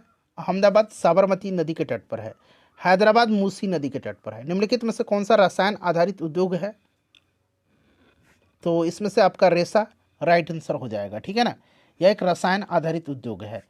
चलिए उसके बाद नेक्स्ट क्वेश्चन है कि Tata iron and steel company लोहा इस्पात संयंत्र किस नदी के किनारे स्थित है? 1907 में इसकी स्थापना हुई थी और यह स्वर्ण रेखा नदी के किनारे है, ठीक है ना। चलिए उसके बाद देखिएगा कि निम्नलिखित कथनों पर विचार करें और कौन सा इसमें से जो है उपयुक्त कारकों में से कौन सा उद्योग का हिस्सा है? उद्योग का हिस्सा है तो वस्तु का उत्पादन, खनिज का निष्कर्षण, सेवाओं की व्यवस्था, ये सभी हैं। तो ऑप्शन 4 राइट आंसर हो जाएगा। निम्नलिखित कथन पर विचार करें और इसमें से कौन सा सही है आपको बताना है। पढ़िए, दोनों कथन को एक एक करके पढ़िए, ठीक है ना फ्रेंड्स। चलिए तो यहाँ पर देखिएगा, इस्पात को आसानी से काटा और आकार दिया जा सकता है अथवा इसे तार बनाया जा सकता है। इस्पात कड़ा होता है और इसे आसानी से काटा और आकार नहीं दिया जा सकता है, ठीक है। इसे आसानी से काटा और आकार दिया जा सकता है, आसानी से काटा, ठीक है, बिल्कुल सही है, और इसे तार बनाया जा सकता है, ये आपका सही है, ठीक है ना। एल्युमिनियम, निकेल और तांबे जैसे अन्य धातु है, थोड़ी मात्रा में इस्पात में मिलाकर के मिश्र धातुएं बनाई जा सकती हैं, ठीक है ना। तो मेरे ख्याल से ये दोनों सही दिया गया है, ठीक है ना। तो आपका 12 का राइट आंसर क्या है देखते हैं। 1 और 2 दोनों सही है, ठीक है ना। चलिए निम्नलिखित कथन पर विचार करें। टेक्सटाइल शब्द लैटिन भाषा के टेक्सियर से लिया गया है। बिल्कुल यहाँ पर जो है आपका लैटिन शब्द टेक्सियर से लिया गया है, सही है, जिसका अर्थ होता है बुनाई करना, ठीक है ना। उसके बाद देखिए प्राकृतिक रेशे ऊन, रेशम, कपास, लिनन और जूट से प्राप्त होते हैं, ये भी आपका सही दिया गया है, ठीक है ना। और मानव निर्मित रेशा नायलॉन, पॉलिस्टर, एक्रिलिक, रेयॉन, ये सब होता है, तो ये दोनों सही है। तो यहाँ पर राइट आंसर आपका ऑप्शन 3 हो जाएगा, ठीक है। चलिए उसके बाद देखिए मानव संसाधन मंत्रालय का निर्माण लोगों को क्या बढ़ाने के लिए किया हुआ था? तो फ्रेंड्स ये आपका कौशल बढ़ाने के लिए, ठीक है ना। प्राकृतिक वृद्धि दर क्या है? तो जन्म दर और मृत्यु दर का अंतर है, ठीक है ना। चलिए उसके बाद देखिए जीवन में, भारत में जीवन प्रत्याशा दर कितनी है? तो ये 67.2 वर्ष, ये कहीं कहीं आपको भिन्न भिन्न मिलेगा। जनसंख्या पिरामिड पूछा गया है क्या है? तो जनसंख्या का आयु लिंग संगठन का आलेखीय निरूपण है यह, ठीक है ना। चलिए उसके बाद नेक्स्ट क्वेश्चन कर लेंगे। हाँ, नेक्स्ट क्वेश्चन है हमारा कि प्रधानमंत्री कौशल विकास योजना की शुरुआत कब हुई थी? तो ये आपकी 2015 में इसकी शुरुआत हुई थी, ठीक है ना। 2015 राइट आंसर हो जाएगा। जनसंख्या को प्रभावित करने वाले कारक कौन कौन से हैं? तो यहाँ पर इसमें से सभी हो जाएगा, स्थलाकृति, जलवायु और मृदा। भारत की जनसंख्या का घनत्व कितना है? ये बड़ा इंपॉर्टेंट क्वेश्चन है, ये VVI क्वेश्चन है, इसको याद रखिएगा फ्रेंड्स। ये आपका 382 व्यक्ति प्रति वर्ग किलोमीटर है, बड़ा इंपॉर्टेंट है। चलिए प्रति 1000 व्यक्तियों में जीवित जन्मों की संख्या को क्या कहते हैं? तो फ्रेंड्स इसको जन्म दर कहा जाता है, ठीक है ना, जन्म दर कहा जाता है। निम्नलिखित कथन पर से विचार करना है और यहाँ से आपको राइट आंसर बताना है, ठीक है ना। चलिए कौन सा सही है? तो 382 व्यक्ति प्रति वर्ग किलोमीटर जनसंख्या घनत्व है, सही है। और सबसे अधिक जनसंख्या घनत्व दक्षिण मध्य एशिया में है, इसके पश्चात पूर्वी एशिया और दक्षिण पूर्व एशिया में, ये भी सही है, ठीक है। और उसके बाद देख लीजिएगा अगला आपसे पूछा जा रहा है कि विश्व की कुल जनसंख्या के लगभग 3/4 लोग 2 महाद्वीप एशिया और यूरोप में रहते हैं। बताइए ये वाला सही है या गलत? तो यहाँ से अगर बात करते हैं तो 3/4 लोग ये 2 द्वीप एशिया और अफ्रीका में रहते हैं, ठीक है ना। तो यहाँ पर आपके एशिया और अफ्रीका होना चाहिए था, तो ये गलत है। तो पहला और दूसरा सही है, ठीक है ना। चलिए उसके बाद देखिएगा कि निम्नलिखित कथन पर विचार करें और सही कौन सा है। एक देश का जनसंख्या पिरामिड जिसमें मृत्यु दर कम होती है और आधार पर चौड़ा और ऊपर तीव्रता से संकरा होता है, सही है। यह जापान के लिए पिरामिड का दृष्टिगोचर होता है, यह आपका गलत दिया गया है, ठीक है ना, यह आपका गलत दिया हुआ है। तो यहाँ पर आपका पहला सही है और इस स्थिति को केनिया के पिरामिड द्वारा दर्शाया गया है, ठीक है ना। तो ये आपका गलत है, जापान का नहीं। तो इस तरह से केवल एक यहाँ पर राइट आंसर होगा। चलिए फ्रेंड्स अब आ गया आपका NCERT खत्म हो गया, अब SCERT आ गया क्लास 8 का, ठीक है ना। अब आ गया SCRT, फटाफट इसको हम लोग कंप्लीट करते हैं फ्रेंड्स। चलिए उसके बाद देखिएगा कि ह्यूमस क्या है। ह्यूमस क्या है? ह्यूमस क्या है फ्रेंड्स? तो सड़े गले पदार्थों का अवशेष है ह्यूमस, ठीक है ना। याद रखिएगा, जैविक खाद ह्यूमस एक जैविक खाद से ज़्यादा कुछ नहीं है, जो अपनी मूल अवस्था में किसी भी प्रकार की मिट्टी के प्राकृतिक रूप से बनता है। चलो उसके बाद देखिएगा कि उर्वरता के आधार पर मिट्टी के प्रकार हैं। तो उर्वरता के आधार पर मिट्टी के जो प्रकार हैं ना, ये आपके दो हैं, ठीक है। एक उर्वर है और एक ऊसर है, यानी कि बंजर मिट्टी। इस चीज़ को आप ध्यान रखिएगा। तो यहाँ पर दो राइट आंसर हो जाएगा। उसके बाद देखिए, नई मिट्टी को क्या कहते हैं? नवीन जलोढ़ मिट्टी को खादर कहा जाता है और पुरानी को बांगर कहा जाता है। तो यहाँ पर आपका खादर राइट आंसर हो जाएगा। चलिए, भारत में अधिकतम 1% वाला राज्य कौन सा है? अधिकतम 1% जब पूछ लिया जाए तो इसका आंसर आपका मिजोरम होगा। और सर्वाधिक क्षेत्रफल पर तो ये मध्य प्रदेश, ठीक है ना। निम्नलिखित में से कौन सा वनोन्मूलन का परिणाम नहीं है? नहीं पूछा गया है। तो यहाँ पर देखिए, भूजल तालिका में वृद्धि, वृद्धि नहीं होगा, ये आपका गलत दिया गया है।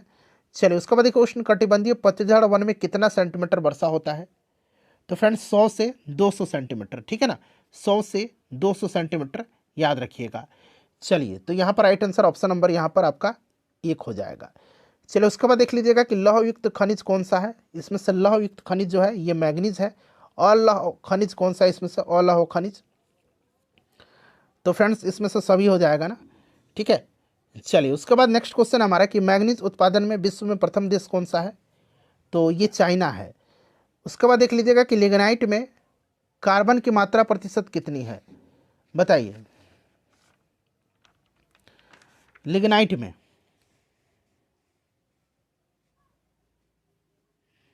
करेक्ट आंसर इसका क्या होगा? तो फ्रेंड्स ये 30%, ठीक है ना, 30% राइट आंसर होगा। कोरबा ताप विद्युत परियोजना किस राज्य में है?